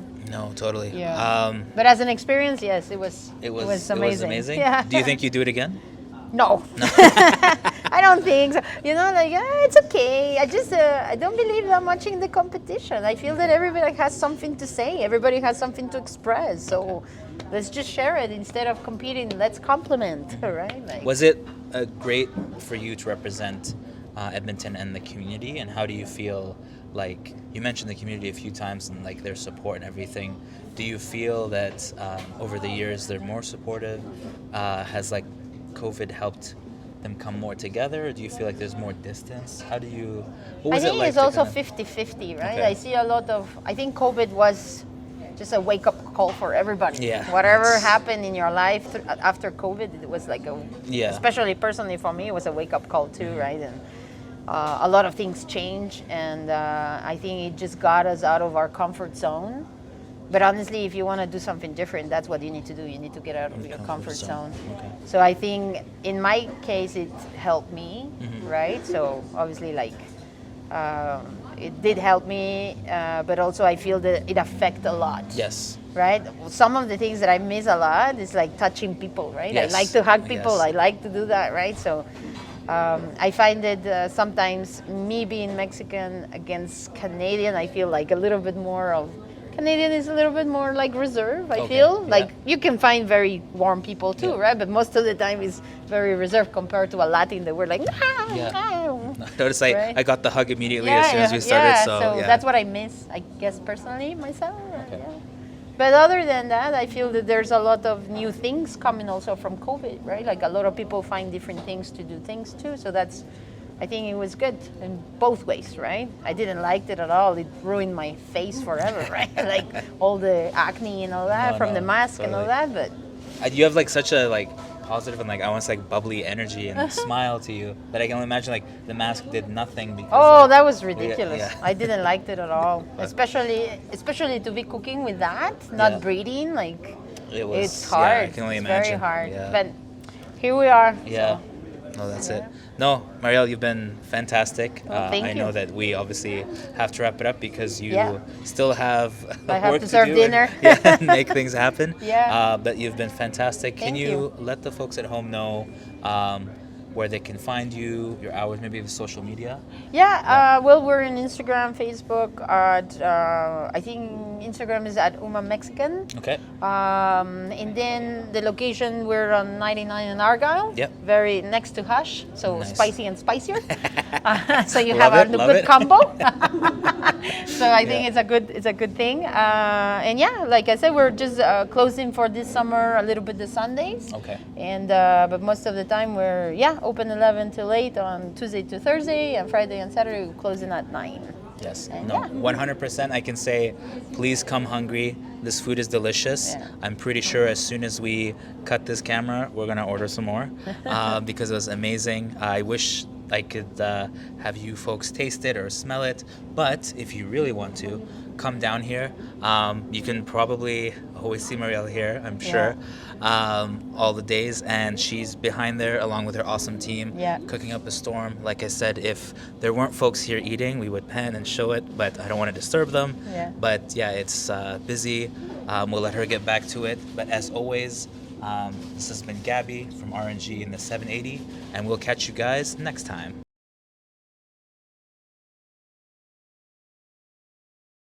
Hey everybody, this is Gabby, the G in RNG in the 780, as always. Today I'm excited to be here at the shop with Caleb. How's it going, Caleb? Good, thanks. Caleb, can you tell us a little bit about yourself? Yeah, my name's Caleb. I run the Shop Art and Ceramic Studio here in Edmonton. We are located off of 8505 Wagner Road. We offer classes for beginner pottery students and like intermediate levels, as well as kind of going into mold making and slip casting. We also have artist spaces where people can come in and use the space kind of year round and like 24-hour access. And right now we've got around 22 artists here, I believe. And what else is here? That is a thing that I do. I make pots.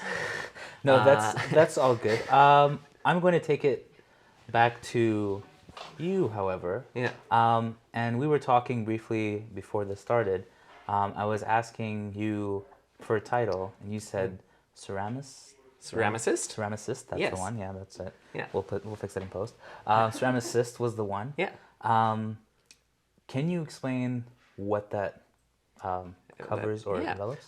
So ceramicist kind of just covers the idea of ceramics. So ceramics is the all-encompassing kind of medium of clay, as you know, clay is ceramic.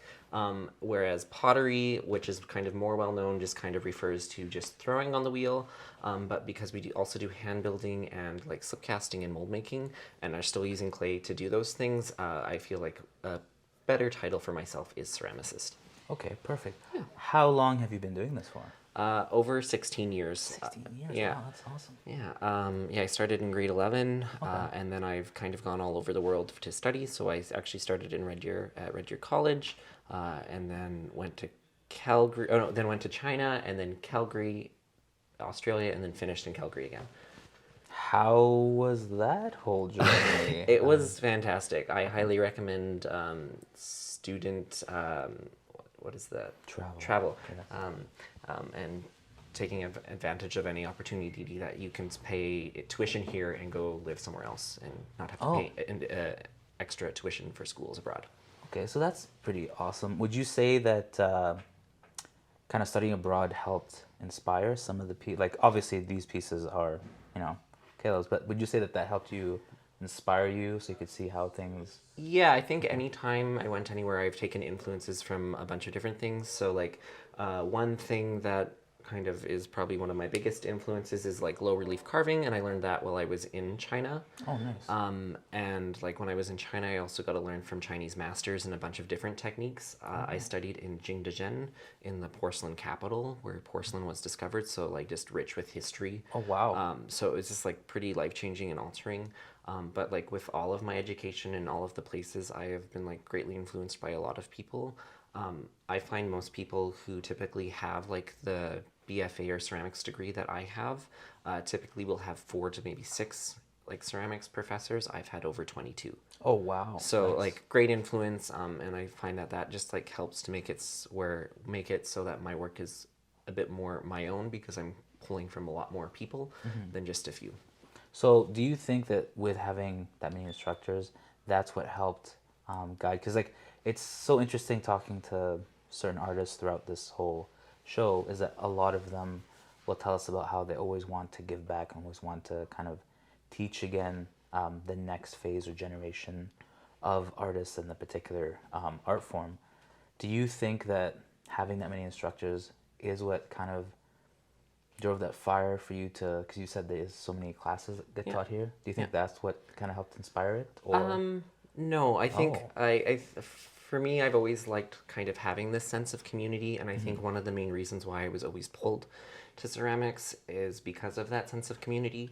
That's just in like just it seems to always be natural in any kind of school setting or any kind of business place, and I think part of that is because as people who make dishes for food, we often share and eat together, and so like our whole thing is basically community building.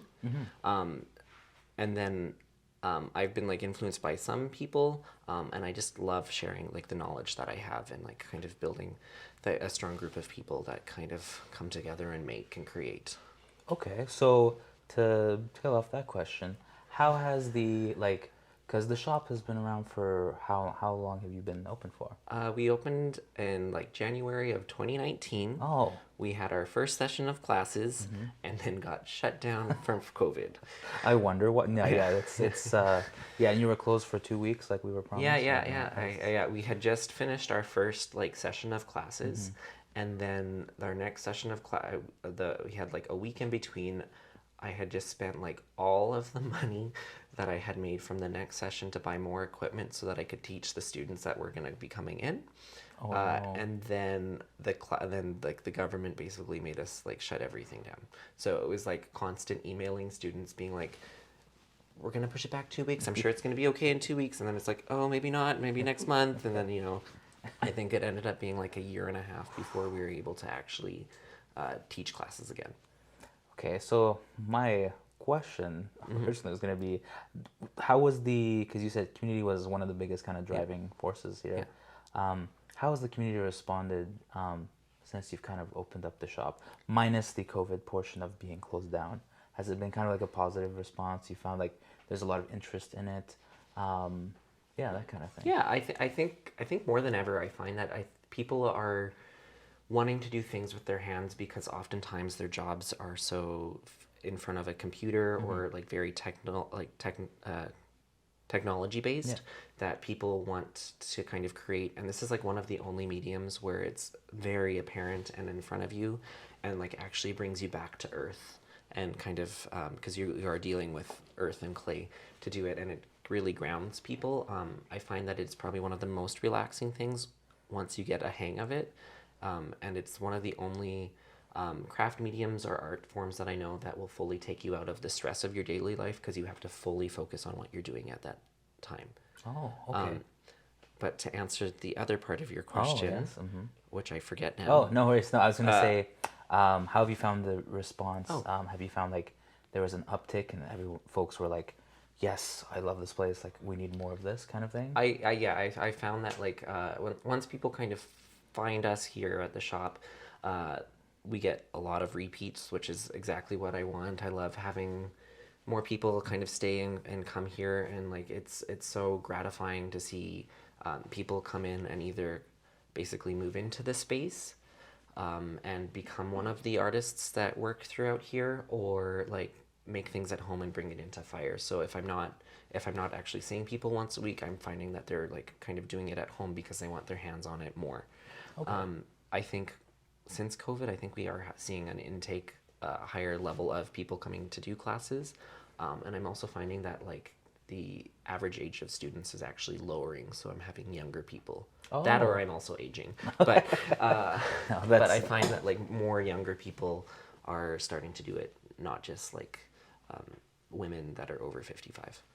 No, that's always like nice to. I was gonna ask, kind of like it was interesting. We were chatting with a kind of what are they called? Like it's kind of those like de-stress rooms where they kind of go and wreck items to let out pent up anger. Like a smash room or whatever. Yeah, and they were saying that like one of the folks they noticed like an uptick in is people who work on like servers and IT. They tend to go there to relieve a lot of stress. So I was wondering, was there a particular group that you notice coming through to? I get a lot of healthcare professionals, so I get a lot of nurses, I get a lot of doctors, I get a few lawyers, a lot of accountants, teachers,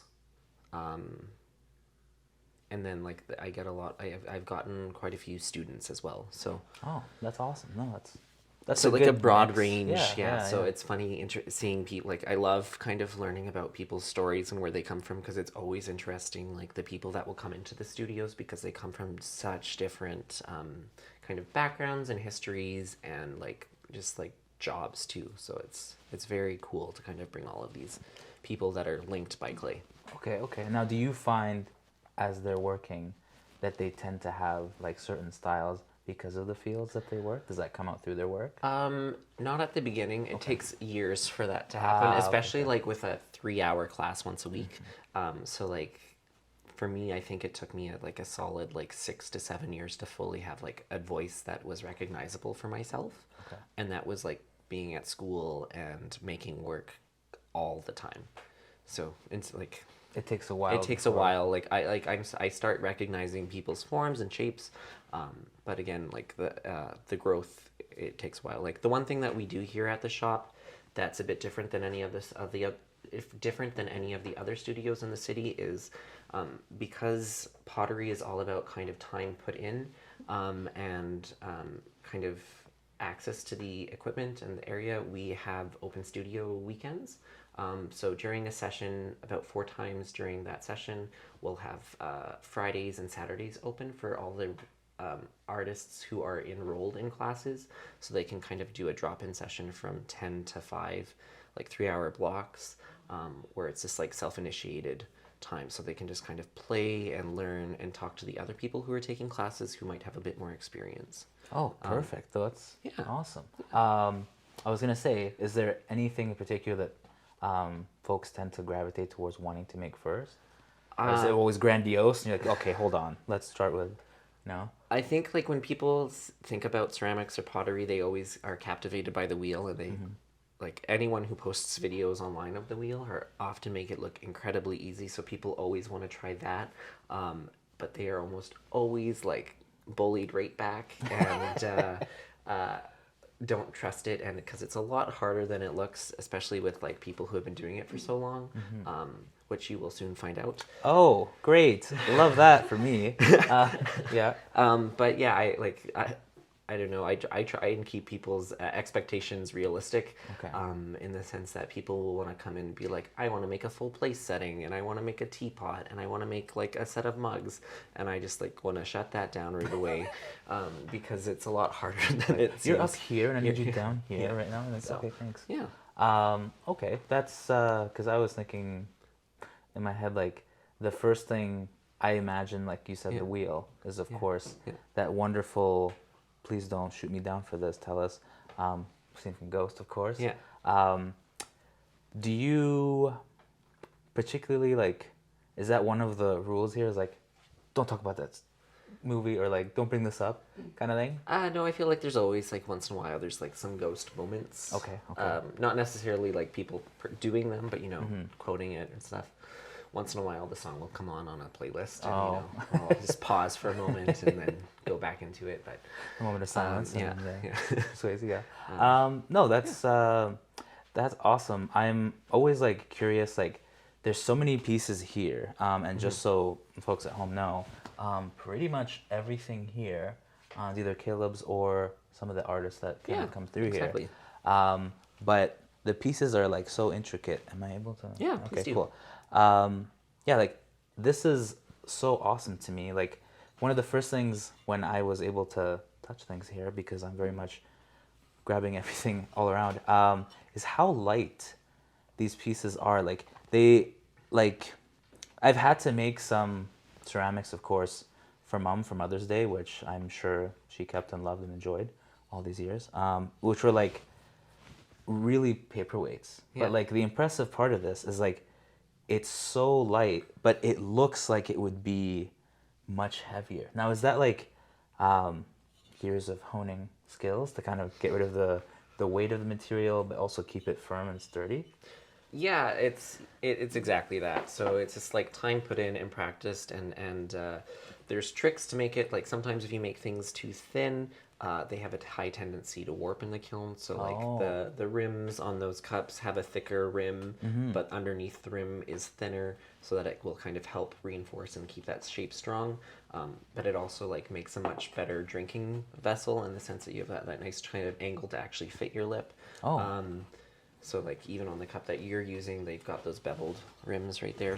So you can actually drink it nicely, and it doesn't fits. spill over. Yeah, and then it I like also that. catches things if you like walk around, and you like to kind of walk and talk. Yeah, no, it's really just years of experience and practice, and like thousands upon thousands upon thousands of pieces thrown. That's awesome. I like that. Yeah, they kind of change also shapes. I'm curious about this. Is it so? Hold on. Or is that more design aesthetic? Am I losing my mind? Both. Both. Okay. I think about pottery all the time. Okay. I judge pottery all the time. Any restaurant I go to, I'll pick up the mugs and I'll flip them over and see if I know where it was made, if I can recognize the stamps and be like, oh, I was in this factory in China. Like I'll do that, or I'll just be like, this is a terrible handle. I can't hold it. I can't believe I can't even put a finger through it, and so I'll do that. Where these come from, like where these bottoms kind of came from, was I love doing low relief kind of pattern bottoms, and I love kind of like having things on the bases. Oh, you can't see that one. I noticed this one has, and they all kind of have different bottoms, but I wanted to be able to have that patterning on there, but it not take as long for me to make, because if I was doing these all by hand each time, instead of like a cup being anywhere from like $40 to like $80, I'd have to charge like $400 to $500 if I was carving these by hand, because some of them take up to like 8 to 12 hours for just the base. I'm gonna stop touching things immediately. I have like this bottom here. I made a larger tile of it, and it took me like 42 hours to do, and so that was like a full week. And like, I have yet to have someone who really wants to spend like $1,000 on a usable daily mug. Very beautiful. Yeah. So And just so folks Yeah. can see the detail. yeah, so and like they're again, very- like those both ones there, those were done with techniques that I learned when I was studying in China. So I use tools that are made out of flattened bicycle spokes What? to carve them.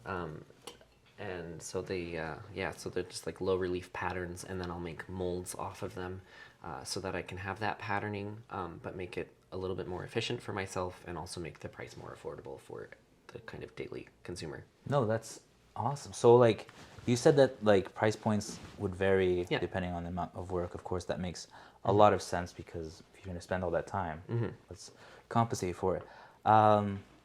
Super ignorant question. How long does, let's say, because I know that this is going to depend on the thing, how long would say this take from start to finish? Okay, so like most things in my life, ceramics is one of those materials that you have to be really good at multitasking, because there's what we like to say is hurry up and wait. You do something, so I can throw the top of that cup, so just this section here, in like maybe 2 to 5 minutes, but then I have to wait 4 to 6 hours for it to be firm enough to touch again. Oh, wow. And then after that I can put on a bottom, and then typically I wait another day to 2 to then attach a handle on, and then from there I let it dry. That is a very kind of finicky clay. It's called polar ice. It's like the supreme. It's porcelain. You can see through it, like, so that when it's fully done, you can actually see through the cup. That one probably doesn't do it because like it hasn't been fired all the way, but it's super translucent. Oh, that's so cool. So I can see through the inside and see the black pattern on the out. And it has a high tendency of cracking or breaking, so like of course, the loss yes. rate's a lot higher. The way to kind of work around that is to dry it slower. So typically like a week to 2 weeks for it to dry. Oh, wow. And then to decorate it, which typically takes anywhere from like 10 to 30 minutes to put all the hexagons on, and then fire it for the first firing, which is called the bisque, and that fires for about 16 to 18 hours in a kiln, and then it comes out, and then what I did with those is I washed them all, so I washed them under the sink. And then tomorrow I can start glazing them, so I'll put the glaze inside of it, because now I need that water that I just saturated that pot in to be dry, so that it can absorb the glaze, because the glaze also has water in it. And then again, let that dry, and then glaze the outside, and then fire that again. And then this particular cup gets decals on it, so that's where all of these bees come in. Oh, and wow. and the gold and pattern and like the imagery. So like I designed all of those myself and then get them printed. So this is the Yeah, final. That's kind of the final product. Watch out, there's still No, coffee. yeah, in I was there. like, oh, great. Of this, that's okay. So it's the is it the firing or the glaze or the mix of both that gives it that? Because I like that see-through. I didn't even notice that. Yeah, it's the firing. So once fire. it gets to the top temperature, like it gets a bit more translucent. So that's porcelain. Oh, so wow. not all clays are equal, like Okay. in that regard. So like this is a white stoneware. You won't be able to see through it. Oh, okay. So, Oh, no, I like that. but that it's that we half have the the- price as that Wow. That's when you go to make it, like for materials at least. wow. No, this is Yeah. So these ones aren't done, but like that will turn into this. Ooh. Again, there's liquid in there. Okay. Thank you for consistently warning me. I'm very much the ultra klutz here. Oftentimes what I like doing is I like spending times and focusing on areas that are often overlooked. So I often kind of spend more time decorating the bottoms and like the insides of the handles. And then because of that, oftentimes I don't have anywhere for my maker's mark to be kind of seen or kind of like just have a name on it. So I use orange to fill in my fingerprints. So like this is the make of the marker. So when I'm glazing this, I kind of will line my fingers up and do that. So it's the way that I sign my work. So See, that was gonna be my next question. Is I know that there has to be something that would identify that this was, and that's so cool. Yeah, I see it right there. That's so it's orange through. Hey, why orange? I really like orange. well, There's no really in depth. I should have known that one. Yeah. Next question. No, Yeah, it's that's so interesting. I didn't even like not once you said it. It's like now I can see it in every single. Yeah, once it's finished. Like, yeah, like these that's- ones aren't done yet. So But yeah, it's like it's in this one right here. Yeah. You can see, and we were kind of talking about the glazing process, and you said that like glazing doesn't work the way you think it works because getting to certain colors yeah. kind of doesn't make sense from like a red, green, blue perspective. Yeah, like you have to so mix yeah, certain- glaze chemistry is completely different from color theory almost always. Okay. Once in a while, with like some materials, you can mix them like acrylic paints or watercolor or oil paints, but oftentimes like a green plus a blue does not equal a dark blue. It might equal purple or pink. Sometimes adding in talc to like a solid dark blue will make it go to a lavender. So it's like things that you kind of learn by trial and error. So when I was in Australia, I went there specifically to learn from a glaze master. Oh, wow. Who like could just like be like, "Hey Greg, I want a glaze that is lime green and pools white," and he'd be able to like list something off of his head, being like, "You need silica, you need some feldspar, you need some frit and some chrome and some zircobax and that'll and around these percentages, and that will kind of do what you want." And then start from there. So there's a lot of like trial and error. There's a lot of happy accidents, and there's a lot of kiln magic. okay. So then, was there ever a piece that you know? Because obviously you can't see the color it will make kind of until it's fired, right? Like Sometimes you can see it, and So oftentimes the glazes on what you think they'll turn out to don't start off that way. Like the blue glazes that we have here are like red when you glaze them, and then they turn blue.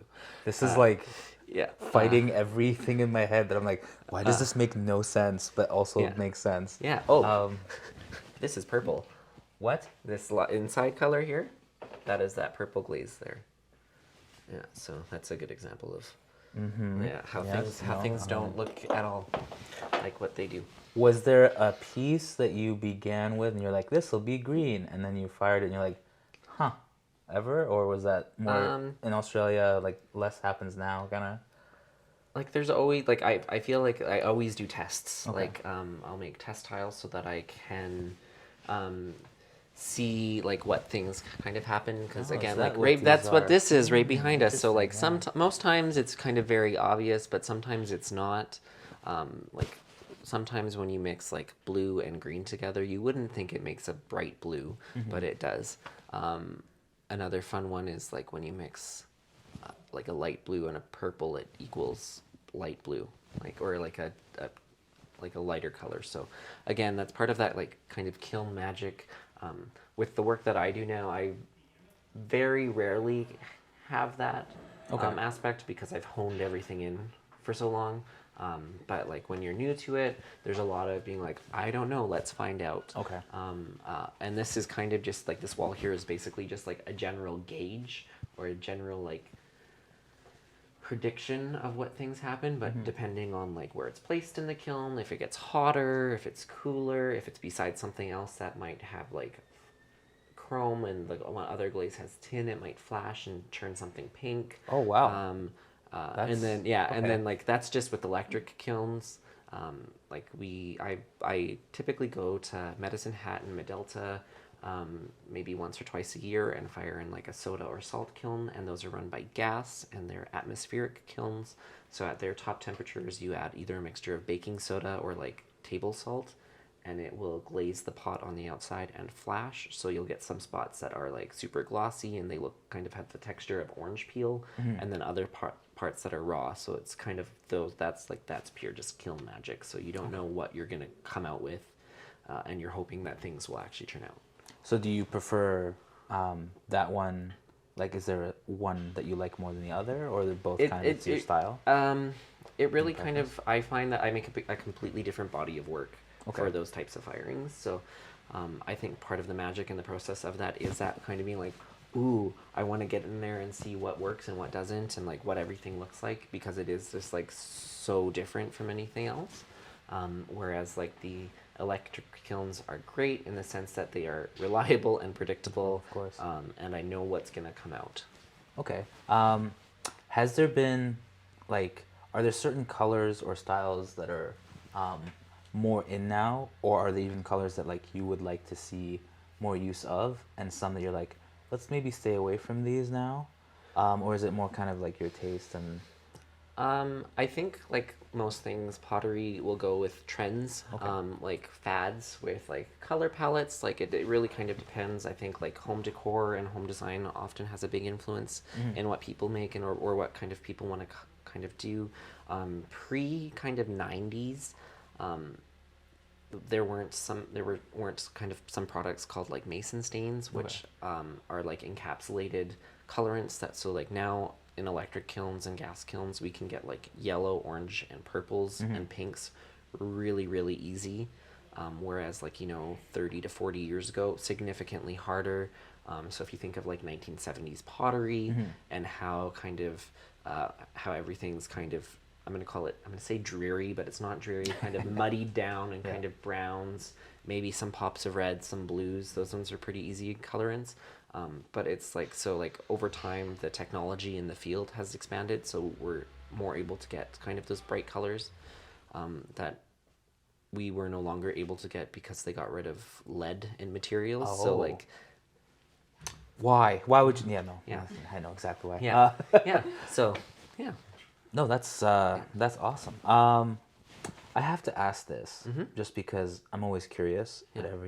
Was this the first like young Caleb was like, this is what I'm doing immediately, or did you have to come into like ceramics? This is what I want to do. I went to high school with a school. Oddly enough, I went to high school at WP Wagner, which oddly enough is just across the street. Yes. I went there actually for the band program. Oh. And then in grade 10, I took art class. I took more art classes, and I was just like, I will never not take an art class again. So I dropped my Spanish class, and then I took my 11-year pottery in grade 10, and then 11-year art grade 10, and then pottery in grade 11 for the first time. And I didn't actually think I was going to do pottery. I actually went to art school because in the like hopes to become a painter. Oh. And I just found that for me personally, the ceramics was more rewarding because I found it more challenging. And I just liked kind of problem solving all the time. And I just find it so rewarding to have something that is functional and also an art piece. So No, I mean, like it must incorporate, because I see that obviously you have to paint over. So I feel like it's the beautiful blend of both worlds, where you got the challenge in there, but also like, because these look like you've done them by hand. So that's always a nice, because I'm always curious how some folks get into the various things they get into. Like if they ever like just born like, yes, ceramics, that's what I'm gonna do, like from the get-go. But it sounds like, you came to it and obviously you love it because we're here. 16 years later. You're like, oh, I don't know. No. But yeah, one of the cool things is also like this table in particular. I don't know if we've gotten shots of it. I like that you've marked down certain things. I assume this is not for you, but probably for the students that are being taught here. Can you let us know, like? Yeah, there's a few different things that are going on the table. So like on this end over here, we've got like a quick reference chart for mixing plaster for mold making. In the center here, we've got some like glaze chemistry charts. So these are like how to do line blends and color blends. And on the end there, underneath all of those cups is like just kind of like a quick kind of like refresher on like what to do when glazing a pot, so that you like don't do things wrong, or so that your pieces work out. So That's how awesome. this one works here is like you've got the nice thing is this is glass, so you can actually use just like a whiteboard marker and write it all down if you need to see it and then take a photo. But you can like label like the 1 to 6, and then your colorants are right here. So like you can use a base glaze and then you add different things to it. So like different kind of elements from the periodic table are often used. So we use like oxides, like red iron oxide, cobalt, chrome, tin, rutile, and like, and then mix them with the glaze. Glaze is a mixture of clay and glass and oh my goodness, colorant and I'm drawing a blank. It happens when you're yeah. live. Yeah, that's yeah. And water. So like it's really interesting, kind of just the whole process, and kind of seeing what How that kind of develops. Now No, it's that's really bothering me that I can't remember. No, that's all good. It happens. I was asked some simple questions sometimes on these things. I'm like, no idea. And as soon as we cut, I'm like, it's this exactly. And of course, I could do it live because the stresses of trying to like, I'm still here. Oh, filter. That was what it was. There we go. We got it. There it is. Yeah. So, I know I've asked a lot of questions in the hopes that I will store some of these so that when we go and begin to do some throwing, I will somehow not make beginner mistakes. Oh, you will. Okay, I'm not fantastic, even worried about great. Here, that goes my self-esteem. Yeah. So, I have the best hope for you. okay, the folks in the back are all here for one reason only, is to see me succeed in making a beautiful, what do we make? All right, we're going to aim for a bowl. I like that you said aim for a bowl. Yeah. If I don't make a bowl, what's the... Tear me out here so I know. Okay, so like, you know, when you first start throwing, like anything over like 2 inches tall is a huge success, and like you should be very proud of that accomplishment. But my kind of my mantra or my like slogan for when we first start is we're going to aim for a bowl. We're happy with an ashtray. Okay. And if all else fails, we'll make rainbows. Now the rainbows aren't, you know, something to use. It's just a way to dry out the clay that you use so that you can reuse it. The wonderful thing about clay is that it can be recycled and reused over and over and over and over again until it gets fired. So until it's been fired once, it's able to be reused and reused over and over and over again. I'm curious to know what a rainbow is and why. Yeah. Like what... Oh, I guess we can... Yeah, we'll bring one in. Oh, wonderful. A rainbow is basically just a way so that the clay can dry out faster because you've got more area around it so that it doesn't dry flat, so that more air is exposed so that it can dry the clay out. So... and suddenly I realize why it's called a rainbow. Yeah, Okay, cool. it's very self-explanatory when you see it. Oh. Yeah, so this is clay that was thrown and then got too wet and then flopped. And then now we're just letting it dry. Okay, so my objective going in is to not get this. Yes, Yeah. very good. Yeah. And I'm going to aim for an ashtray, and then hopefully succeed in making a bowl. Yes, so let's Should be see fun. how we do. Yeah, perfect. Welcome back, everybody. We took a short break to get ready and get in these awesome aprons. And Caleb is going to show us what to do, and I'm going to show you what not to do. So it'll be great. Yeah. So I'm going to show you first, and then I'll get you to follow. Basically, what you want to start with is you want to make sure that you're a good distance from the wheel so that you have a nice straight back. Okay. Because you don't want to be hunched over, especially if you are taking a class. You don't want to be kind of hunched and hurting. I don't want to hurt you. Okay. I want you to kind of leave at least with a better posture. But, you know, it takes a while. So you want to make sure that you're kind of spaced back so that your back can be straight. We use a lot of triangles in centering. So you want your elbows on your knees when you first start and kind of getting ready like that. And if you do forget, all of the steps are just lovely illustrated wonderful. on that board there. A cheat sheet. I love it. Because I'm going to show you so many things all at once.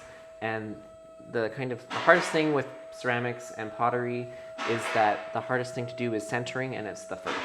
Okay. So kind of the first steps are to take your ball of clay and press it down more into a cone. So we're just kind of going to get it like that. And then we'll kind of get the wheel going. And then just take your finger and just attach it to the wheel head like that. Now, the wheel is like a speed pedal in a car or in a sewing machine, but it doesn't always need to have like the foot on gas. So you can always take the foot off and do that. I find that's a little bit easier. Most people have issues with the tendency to stop and start. and that actually causes more issues with the pot. Okay. So it's always good. I always also prefer it to have my feet on the same level, so that both of my elbows are the same. So you want me to speed it where like I'm always at 60 and never go below it? Like as we kind of progress and start, like you start. I'm just gonna wait. Yeah, sorry, folks. We still live and the shop is still open, so we're doing our best. But So the other thing that's fun about the shop here is that I run it with my brother and my father, and they awesome. run a DIY auto shop. So we actually share the same front door, which is very weird for people who come to fix cars. When they enter into a ceramics gallery. So there is also a ceramics gallery in the front full of pots to buy. Nice. So you can walk in and come out with an original one-of-a-kind piece that is just like you. Oh, I like that. Good sales pitch. 10 out of 10. Okay. Okay, so back to this. Now you're gonna wanna get quite a bit of water. You want your hands to basically glide on it. At this point, you're probably going like 60 to 80% of the full speed of the wheel, so you can go quite fast. Now, I always tell my students, don't let the clay bully you. Okay. And you two will kind of find out. Again, I've been doing this for such a long time that I can't. But you're going to use kind of both kind of parts of your palm here, and my elbows are on my knees, my back's straight, and I'm basically pulling and squeezing the clay. So I'm just using kind of this section of my hand right there. So I'm pulling up, and there's kind of a couple of ways to go back down. So one option is to kind of use this kind of flat part of your hand here, and if you press too hard, you're going to do what is like a mushroom, and you're mushrooming. So you need to apply kind of more pressure on the side. So my left hand now is going to be on the side, and my right hand is on top, and I'm just pressing down. This is called coning and centering. So as I'm coning up, so I'm bringing the clay up, it's actually pushing the clay on center. Oh. So if you don't go on center, you have a high tendency to make a pot that is not symmetrical or not the same thickness. So one side will be thicker than the other, or thinner than the other, or one side will be taller and it'll kind of be on an angle. It's also incredibly phallic. Oh. Yeah. Very good. Can edit that one out. Yeah. Most people will ask, when do I know it's centered? If you have to ask that, it is not. Oh. What the other kind of option is for going down is kind of using the drumstick part of your hand. So I'm using like this meaty right part in here. Yeah, Okay. so I'm using that, and I'm just kind of pushing it down. So as I've got both parts built in, instead of going like this, I can kind of go with both hands and press down. What you want is you want a piece of clay that kind of spins kind of the same and not bump. So like if you can see your finger moving just like that, you don't want that because that's not centered. So so you have to go kind of back up to the back center. up and then down. Oftentimes you need to get rid of this little bit of clay down here because that will throw you off, and you will kind of have a little bit of like sanding sensation when you have your palm or this part of your hand up against the wheel head. Okay, yeah. And it's basically because there's a little bit of like grit in the clay itself. Now, once you're ready to go, you can kind of start at an angle kind of from the outside and then slowly going towards the center. And then once you hit the center, you can go down. Oh, that's so cool. And then sometimes, like right now, my hand's starting to stick, so you want your hand to fully kind of glide with the clay. So adding enough water, and then I can always stop the wheel at any time and stab it with a pin tool so that I know it's about a centimeter thick on the bottom, so that you don't go too... so it's like... So you don't go all the way down to the bottom, so you have a bottom. Okay. So, and do that. So once I've got like that thickness down at the bottom and I know what it is, I'm going to be a little bit more aggressive and pull the clay towards myself. Okay. So I'm pulling the clay, so I overlap my middle fingers and basically kind of pull with these two fingers towards myself. I'm still going relatively fast, And then what I'm going to do is compress the base. So I'm starting from the outer edge, kind of at the 3 o'clock position, and moving towards the center. And I'm adding enough pressure to almost leave an indentation or fingerprint kind of mark, because if I go really, really fast, you can see a spiral. There's a whole, okay. So you want to go slow enough so that you have a full rotation so that you don't get that. And again, it's kind of compressing that. Now, there are 1,001 ways to do this correctly. Everyone kind of has their own kind of version and what works best for them. When I teach a class, I always tell people after the first class that they have homework in the sense that they have to go watch pottery demo videos online while at work.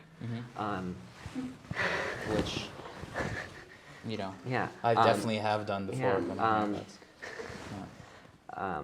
So what I find is kind of the most successful is then taking the clay and flaring it back in once you've kind of pulled it out to make it more of a like volcano shape, and then it basically, you create a little underhook on the inside so it looks like a P. If you were going to do a cross section, it would look like a P, so you've got like a hook underneath here. Okay, I get you, yeah. So from here, you're going to use your left hand on the inside and your right hand on the outside, and you're kind of always working in between like a 3 to 6 o'clock position. You don't want to kind of go on the other way. We always throw counterclockwise. It doesn't really matter if you're left or right dominant either. Some people will throw left-handed, and that's fine. I don't shame them. Okay. Never. But we would. No, Okay, no, it's fine. Yeah. I just can't help them. I have to get them to switch the direction. Okay. So my left hand's on the inside and my right hand's on the outside. Okay. I like to say it's a butterfly pull in the sense that my thumbs are basically like a center access point, so that I know that my hands are going up at the same rate. So it's almost like wings. So my left hand is going into the pot and my right hand is on the outside. And what you're basically going to do is you're going to kind of pinch the clay and hold it and go up. Now you want to make sure that you kind of don't change the thickness of your hands, and you want to make sure that you kind of continually go up, and the rate that your hands go up are affected by the rate in which the wheel spins. So if your wheel's spinning slower, you have to pull up slower. If it's spinning a little bit faster, you have to go up faster. What's the best way to go? I slow it down from the centering speed. I throw probably a little too fast. Okay. So it is like good to kind of go a medium pace. And you always want water to kind of glide on the piece. So my left hand's on the inside, my right hand's on the outside. I'm basically going to start from the bottom. I'm underhooking here with my right hand, and then I'm just going to squeeze the clay. I'm going to go a little bit faster and go up.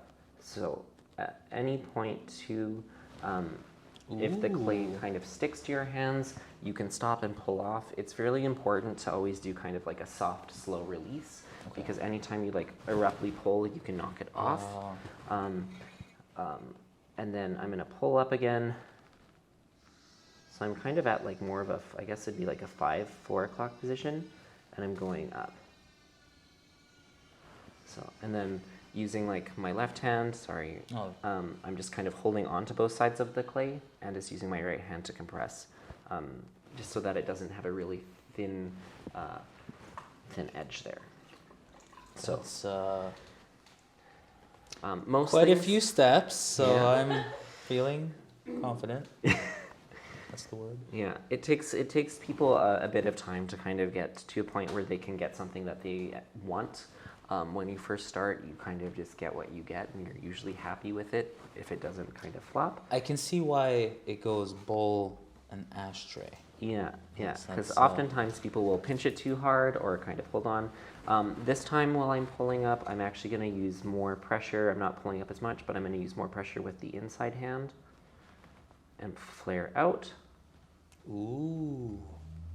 And pull out some of that clay. So typically you want to kind of get most of the height of your piece in your first like 3 to 4 pulls. Okay. Because as you add more water to the clay, it actually makes it less stable. Okay. In the sense that you're oversaturating it with liquid, and when you're making bigger or wider things, you want to kind of use less water the kind of bigger or wider they get. Now there are like several ways to finish, and again, there's so many steps. That's, So I'm just kind of cleaning it up.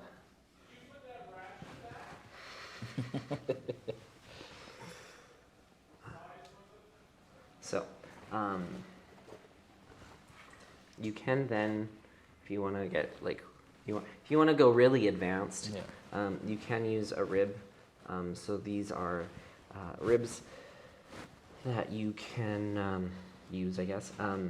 And I'm basically holding my left hand as if I'm a butler and holding a tray, and it's on the back of the piece for moral support, where the right hand goes in, and I'm not using the full section of the rib, I'm just using a tiny little bit, and I always start at the top and work my way down. And this is just to make that like nice kind of gradual smooth curve. oh wow, you can actually see it. Oh, that's Yeah, so again, not using the whole thing. The nice thing with this is it kind of takes off that wet slurry. Slurry is a mixture of clay and water. Okay. So that's like this, that's on the wheel head. This is great to throw with because it's already been mixed with the clay, so it's got less water content in it, Nice. and your hands will just glide. So again, just kind of going to the center. When you go to the center, you don't want to pass half, because as soon as you pass half, the wheel's actually going to be spinning in the opposite direction, and it's going to catch and dig into. And then the last kind of few steps are to take your wood tool, and I like kind of holding it like this first, and then slowly kind of going into the side of the form to get rid of the clay on the outside, Oh. and then going on the bottom and turning it sideways. And again, I'm often holding it with two hands so that I have more stability. And then clean, dry hands, and then a cutting wire, and you can take it off. So we'll try you and... Yes, yes. I will I'm definitely sure end they'll up look with just this. as good. This looked so like the bizarre thing is you made this look so easy that I know it's not from various. Yeah, From earlier warnings. Yeah, that's right. But thankfully, I won't be doing it alone. So come on down. That's right. Here we go. It's time for me. Just- Yeah. Nice try. No. Yeah. Thinking and panicking internally. That's. Yeah, understandable. It's good. Oh my gosh, it's so pretty though. Okay. Ooh, yeah. You ready? Yeah, I'm breathing. All we have to do is one of us has to make an ashtray. Is all. That's the goal. Whoa. And it just takes back its shape. That's crazy. Okay. All right. Okay. So we've got I'm ready. water for both of you. Yay. I'm gonna put one pin tool. I'm gonna put both pin tools here. Okay, Okay. thank you. Need a wood stick. You ready? Yeah, I'm ready.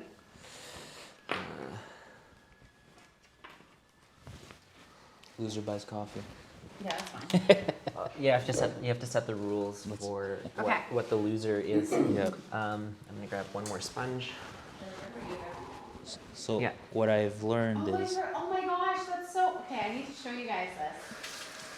yes, of course. We have instructions right out here.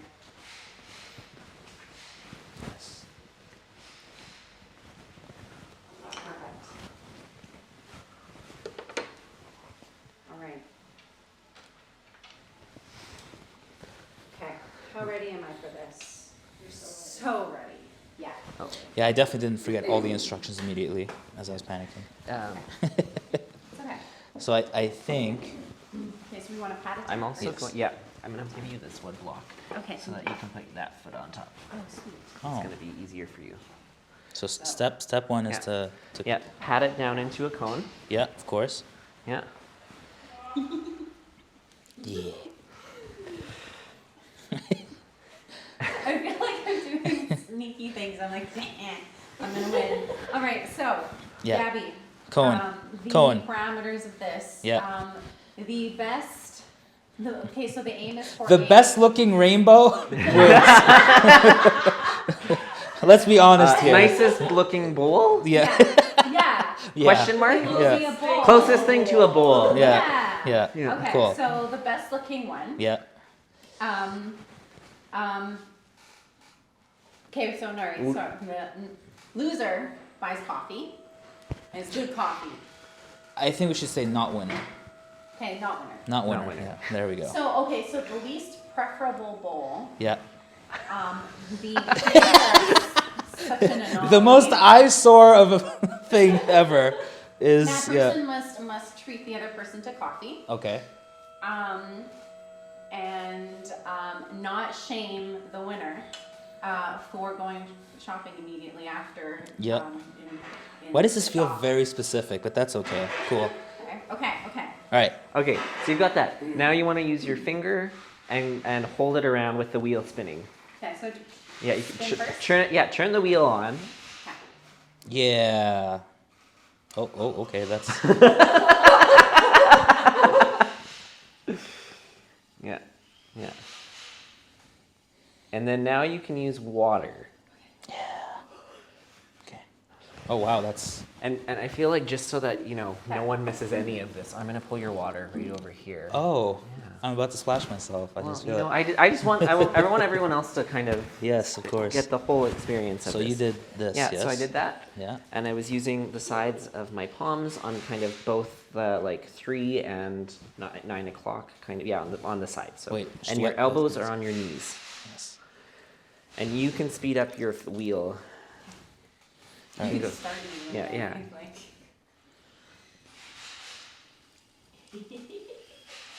It's working! Something's happening! So you want to use quite a bit more pressure down at the bottom and go up. Oh my God, this is so difficult. You oddly get a weird amount of muscles that you don't use in any other situation. Like I can feel my chest muscles are just like, Yeah. yes! Yeah, it's good for your core. And so your hands are probably going to be starting to stick there, Gabby. Yeah, so you're probably that's- going to need some more water. You aren't wrong, Teach. You aren't wrong. It's working! I'm just going to wedge some more clay up just for if either of you have something that just completely goes awry. Whoa. Yeah. I have a shape. It's a cylinder. Yeah. So you want to make your wheel go a little bit faster, and you want to make sure that your hands aren't going up as fast, because that's what's creating that little kind of spiral in there. Yeah, I've got a bit of a wobble going. This is so difficult. Okay, all right. What am I not doing right here? You just now try and push that clay back down. So you've got it kind of going up. So just. Yep. Go faster. Yeah, there you go. Judo chop. Yeah. And use some pressure from your left hand there too, because on the side, Oh. at the top. Oh my God. Oh my God. Oh my God. This is. You can edit this next part out, but I'm just gonna watch you struggle for a little bit longer, and then I am gonna come and help you. I want people to actually see something come out. But yeah, I do think a time lapse of just of going up and down for a while. Is Yeah. always good.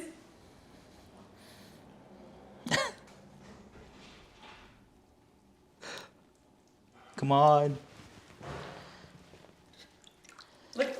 Look how stable mine looks. It's good, looking pretty good. It's still not fully centered, but It's not.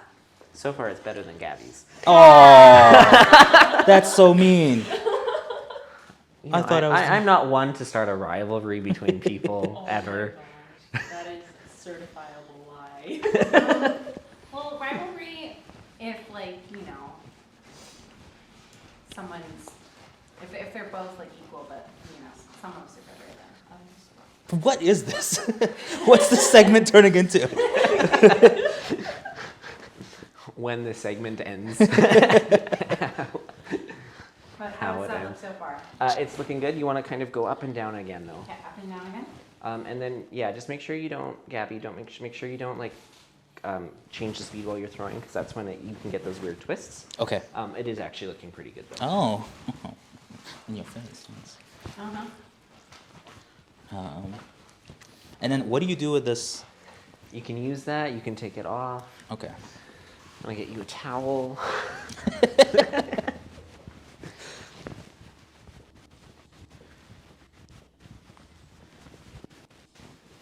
This is so cool. Okay. I find that like when people take classes, there's either people who like will take one and kind of enjoy it or absolutely hate it, because it's one of those things that doesn't come naturally, and if it does, I hate those people.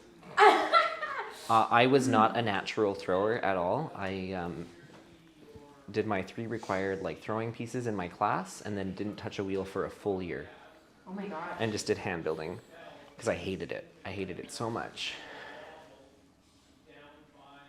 Gabby, I love that when you go in, you look like you're gonna karate chop. Yeah. Yeah. So I'm gonna come and help for a second. Okay. So I'm gonna keep Yep. the wheel spinning still. Okay. So, Wonderful. Oh, Good thing wow. you're holding the apron. So even just kind of holding your hands steady. Oh. I think this is cheating, no teach. But that's... I know. Okay, I'll make it so that you're both even. I don't. There's my backside. Ooh. Wow, it looks so cool. That's awesome. Very... Yeah. Because then that way you can go into the next step and start kind of going in. Okay, so step 2 or 3. I think you're at step 6. Oh, Yay! nice. Awesome. What's step 6? To go in. So that's where you go in, kind of starting at the edge and towards the center, because you have to find the center of the piece. Okay. Because So I don't put too much. Is this one? yeah, it's like going down and then down into it. Like once you hit the center, because anytime you think that you're gonna go like straight into the center, it's not. Oh. So if you're like, this is the center, it's almost always not. Okay. So And you want this? I always use my right hand. You can. It doesn't really matter. Oh, not too fast, maybe. Yeah.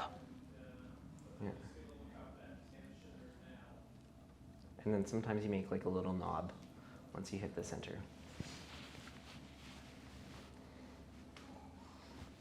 Oh. Oh. It's happening. Oh. Well. Farewell. Yep. Pretty. I have a hair in my mouth. Rolling. And do I want to keep indenting more? Yeah, once you hit the center, you can go down, and then you can always stop it and poke it with the pin tool to see how deep you are. Oh my god, this is...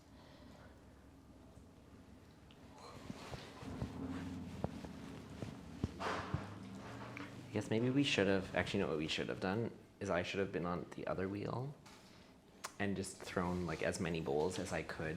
Well, it takes them to make it. Just to show us up entirely? It is never too late. Well, I think I've done a bad thing here. I'm just gonna compress that edge. Okay. This is getting saturated with water. Mm-hmm. You're fine. You're doing okay. You Oh, can yeah. still go deeper. Okay.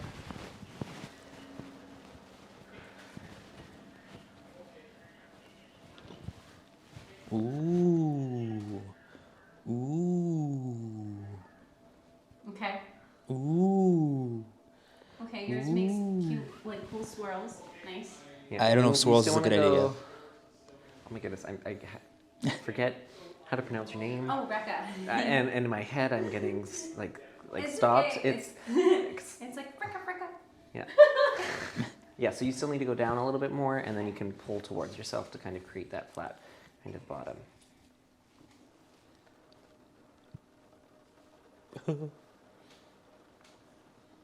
work, you two. Yeah. Yeah. This is so cool. So you could probably slow down a little bit. Actually, both of you could. But yeah, so now like once you've hit the center, you want to be a bit more aggressive and try and create more of a flat bottom. Ooh.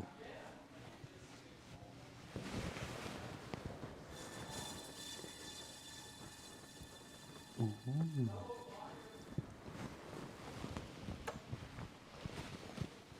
That's so cool. I don't know if the segment part of it has just disappeared and we're just making things now. Okay. I feel like this is the point where I should ask you questions. Yes. But Please do. okay, Gabby, what Yes. kind of hobbies do you like to do when you're not in doing film segments? Darn it. Film is my hobby and also my work, so I don't know. I also like watching a lot of movies, TV shows, and going for nice long walks. Oh, how romantic. I know. You But like not that on the part? beach because we don't have any here. It sucks. Landlocked Alberta. Thanks a lot. How about you, Rekha? What are your Yeah. hobbies? I honestly, I have this thing where I tend to, okay, what point am I, like the hand on Okay, the upside down? so now you've both kind of gone to that, you've done step 7, so now you need to kind of flare the clay back in to make it more of like a volcano shape. Okay. And get that kind of internal pea. Okay. So I always kind of start on both sides of the clay. Mhm. So if this is the clay, I'm kind of flaring it out on both sides and Okay. going in. Okay. So for me, I like to take on like hobbies, and sometimes I just don't know where to start. Mm-hmm. And this is such a treat for me because like I love trying different things. So this is really exciting for me right now. I'm like, am I gonna come back again? Like I feel like I need to come back for classes. Yeah. Because this is really cool. Yeah, if you want to take classes, you can register online at theshopacs.com. We've got classes starting July 5th, I think the second week in July, so I think it's the 12th. And then if you have taken pottery classes, we've got summer workshops and intensives coming up in July and August. So there is a throwing large workshop and thrown and altered and slip casting and mold making. Yeah, that would be awesome. I don't have the dates on my top Yes. of my head. No? Maybe so? Someone? A cronut. Cronut's what we're going for, right? Yeah. Nice. So at this point too, you can slow, kind of go to the medium speed, and then once you're there, now take your it's the butterfly time. So take your I kind of use like these two. I use my left, almost my middle finger. At one point, I actually taught a woman who was missing both index fingers. Oh, jeez. So I had to learn how to teach throwing with both my middle fingers, and I haven't been able to not throw like that since. So I like some people will use like their index, and you're basically kind of pinching the clay, but you don't want to pinch all the way. You Okay, don't want so your it's- fingers to touch, but you want to kind of start a little bit lower and pinch and try and go up. And you want to go up gradually. Like you don't want to do like one quick pull, and you want to do 3 o'clock to yeah, that way, inside left. Yeah. And like whatever feels comfortable. You also have to breathe. Yes, yeah, I forget to do that personally. Yeah, this is where the interview continues. This Yeah. is- No, I feel like this is a moment of high concentration that I don't want to disrupt.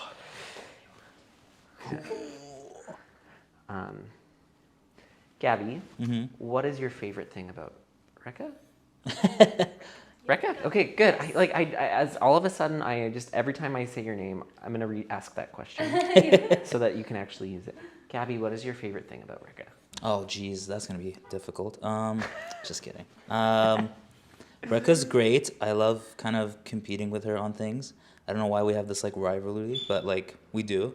I don't know where it came from, It's a good time. but yeah, I guess that she's always down to, you know, Try something. try something new. So Oh, especially escape rooms. That's a good time. We really like that. We have quite the rivalry, but then it's like you're on the same team, right? So this is a nice change in pace where we're like, okay, so artistic. That's looking good. Ability. That's you actually. Anytime you can get anything over like 2 inches in, especially with the first time that you throw, especially because I'm actually not helping that much, is like a very good success. I'm what they call a natural. No. Yeah, these are famous last words. And Rekha, you're gonna need a little bit more water on there. More water? Yeah, and try not kind of make your fingers go up and down. Like try and go from the bottom all the way up. Like, yeah. And then how do you? Okay, so you can always just kind of pinch the top and just hold it. Okay. And that kind of helps to get rid of that little bit. I'm gonna slow down. Oh, your bowl's looking more bowly than my bowl. Well, your bowl might end up being a really cool Ashtray. Thanks for the confidence.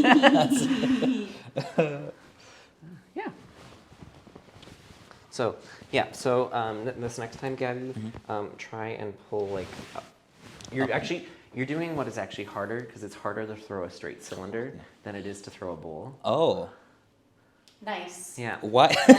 So Okay. that's why we start with bowls. Is because people's just like natural tendency when they have their elbows on their knees is always just to kind of go up like that. Oh. So it's harder to actually go in and create a cylinder. Well. And just slow release, Rekha. And same question for you. What do you most like? Favorite thing about Gabby?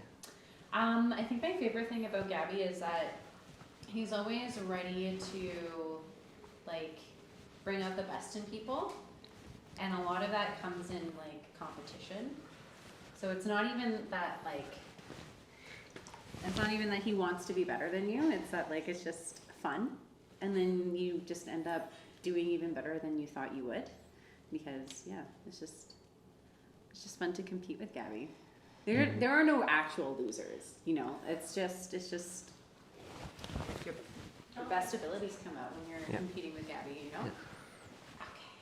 Okay, so with yours, Rekha, try and not pull as much clay up from the bottom. You've got a good thickness down there. Just pull up a little bit from the top there. Oh wow, this is.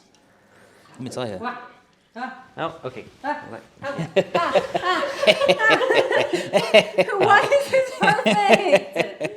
When you first, so like at any time, this is the thing. With any time in ceramics, you can knock it off center. Yeah. So part of that probably would have been just like pulling your hand up too fast. Yeah. And then just kind of pulling it. So you're actually coming to the point where you're almost done. Ooh. Oh. That's exciting. Am I coming to that point? Yeah, you can still do a couple Yours more is pulls. so Okay. cute looking. Oh, thank you. That's. Like the perfect little bowl. Can you of go a miso little bit soup. faster? A little faster? Yeah. Is that good? Yeah. Okay.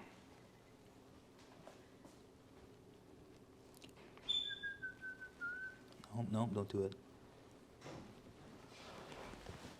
So, this is where this can come in. Okay. Dental sticks are my new favorite trick, Nice.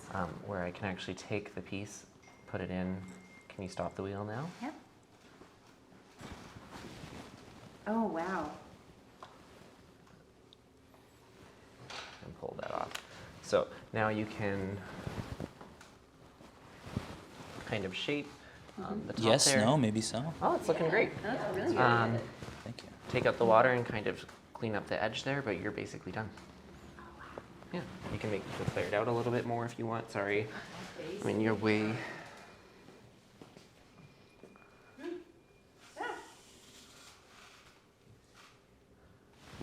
It's easier to go on the other side because as soon as the wheels, when your fingers are on the other side, the clay goes straight into your fingernails. You will notice most potters or you can tell most potters have short fingernails if they're throwers. So you like most of them have really tightly kind of really short nails. I was thinking about that. I was like, I should probably cut my nails, and then I didn't do it. That's looking really good. Nice. Sweet. Not an ashtray. We love Not an it. ashtray. What's next for? Oh, what the? That's. I gave her a little help. Oh. I got a lot of help. I'll give you some help too. Oh, thank you. So That's very again, helpful. I'm just kind of starting at the bottom Okay. and I'm pulling that weight up.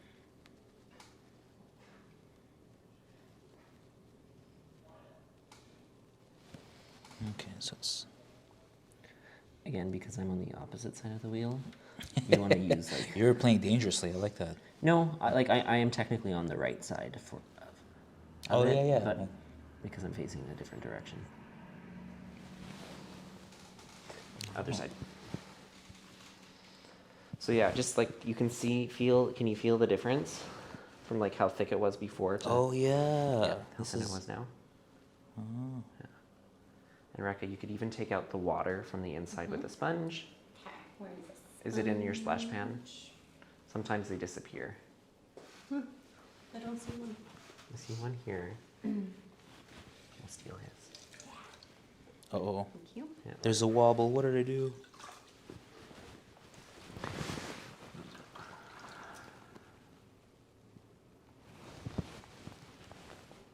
Ooh. I'm gonna just do what you just said about the water. Yeah, take it out. I have to stop it. I Right? actually think, yeah, take the water out. I think you actually both, unless you want your bowl to flare out a little bit more, but that will shrink to a nice size like ice cream bowl. Oh, that'll be so good. Yeah. Okay.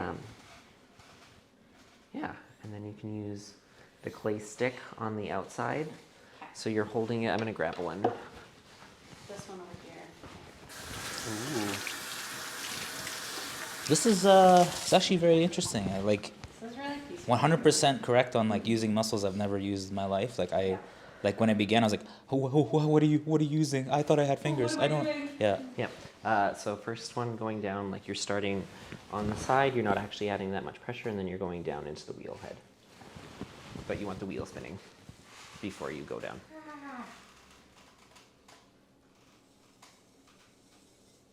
And that just gives you something to basically hold on to. So, oh, you can go a lot more aggressive towards the side of the pot. So you can actually go like Oh wow, that's there. Yeah, you got it.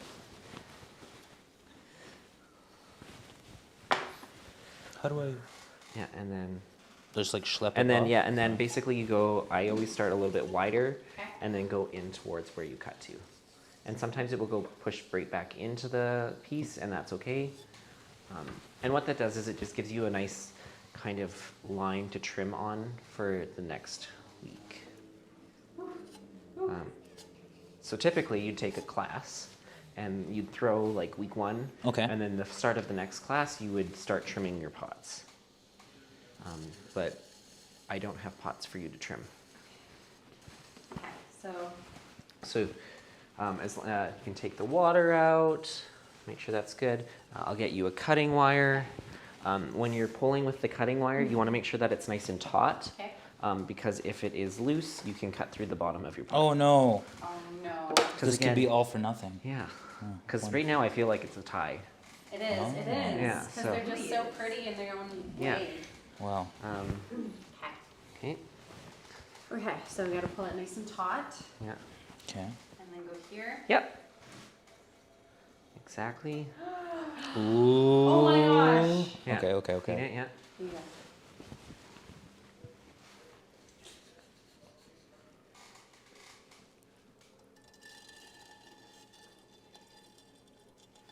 Nice. Yeah. It's so satisfying Yeah. to watch. Yeah. Dry your hands off. Oh. Oh, thank you. You're welcome.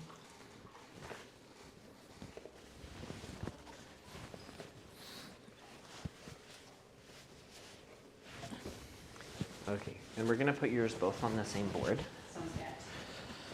with mine. Oh no. Okay. I think maybe. Am I qualified to do this right now? Yeah. How do I? I'm gonna bring the board over to you. Oh, Okay. And then we can also. it's the dismount. So this Yeah. is the most yeah, important this part. is the most important. Yeah. I will hold the board so you can put it. So I always kind of grab it. Sorry. That's right. That's right. This could be all for nothing. Grab it with Yeah. like 2 triangles again on both sides, kind of pick it up, and where that stick cut in, that's where you want to grab because that's where it's dry. Okay. Yeah.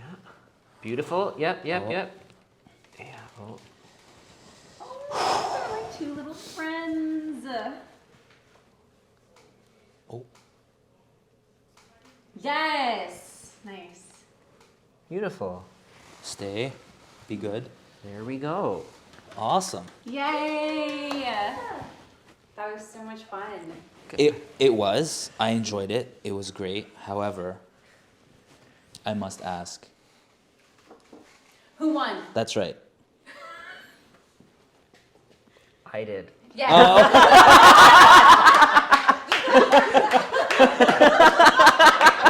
Well, We only tell the truth today. that's right. okay? That's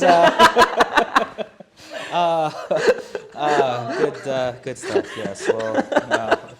A humbling experience indeed. This was fantastic to do. Thank you for showing us this. Oh, you're I so actually welcome. like. Yes, thank you so much. It's insane how like I said, you folks have to kind of come down here and try it for yourself.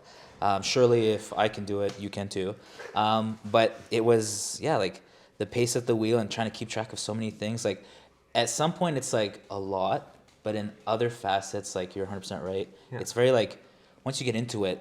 It can be quite intuitive. Kind of stopped doing the interview part, and our guest had to interview us because you were so focused on trying to make the pieces happen, trying not to make rainbows, and It's kind of nice yeah. because you just like had something to focus on, so it's almost like therapeutic in a way too, like creating something for the first time. So that was pretty fun for me. And I'm glad it didn't splash things. Yeah, you're out. not I too actually bad. truly thought I was just gonna no. like on camera, and I was like, great, but I'm a yeah. little disappointed. No. oh, well, that makes two of us. No, Yeah. it was awesome. Caleb, let us know where we can find you when you have these, and you have any events kind of coming up. This is like the- Yeah. Oh, should I stand behind you? Yes. Is that weird? So we currently in July we have a new session of classes starting on the 12th of July. Registration is now open at theshopacs.com, and those are 8-week-long classes. And then we've got workshops for those people who have taken classes before but want kind of to advance some more skills. So we've got a throwing large workshop, a slip casting mold making, and thrown and altered workshop that are happening all in July and August. They are 3-day intensives. They are a boot camp kind of pace, but they're a lot of fun, and you will learn so much. Thank you so much for coming. If you want to see and buy my work, you can buy it at calebromano.com. You can also visit our Instagram page at the Shop ACS, as well as caleb.romano, just like the cheese, on Instagram. So, yeah. I didn't even clock that until now. That's, as always, this was fantastic. Please be sure to come down. This has been RNG in the 780. Wow, we timed that well. Peace.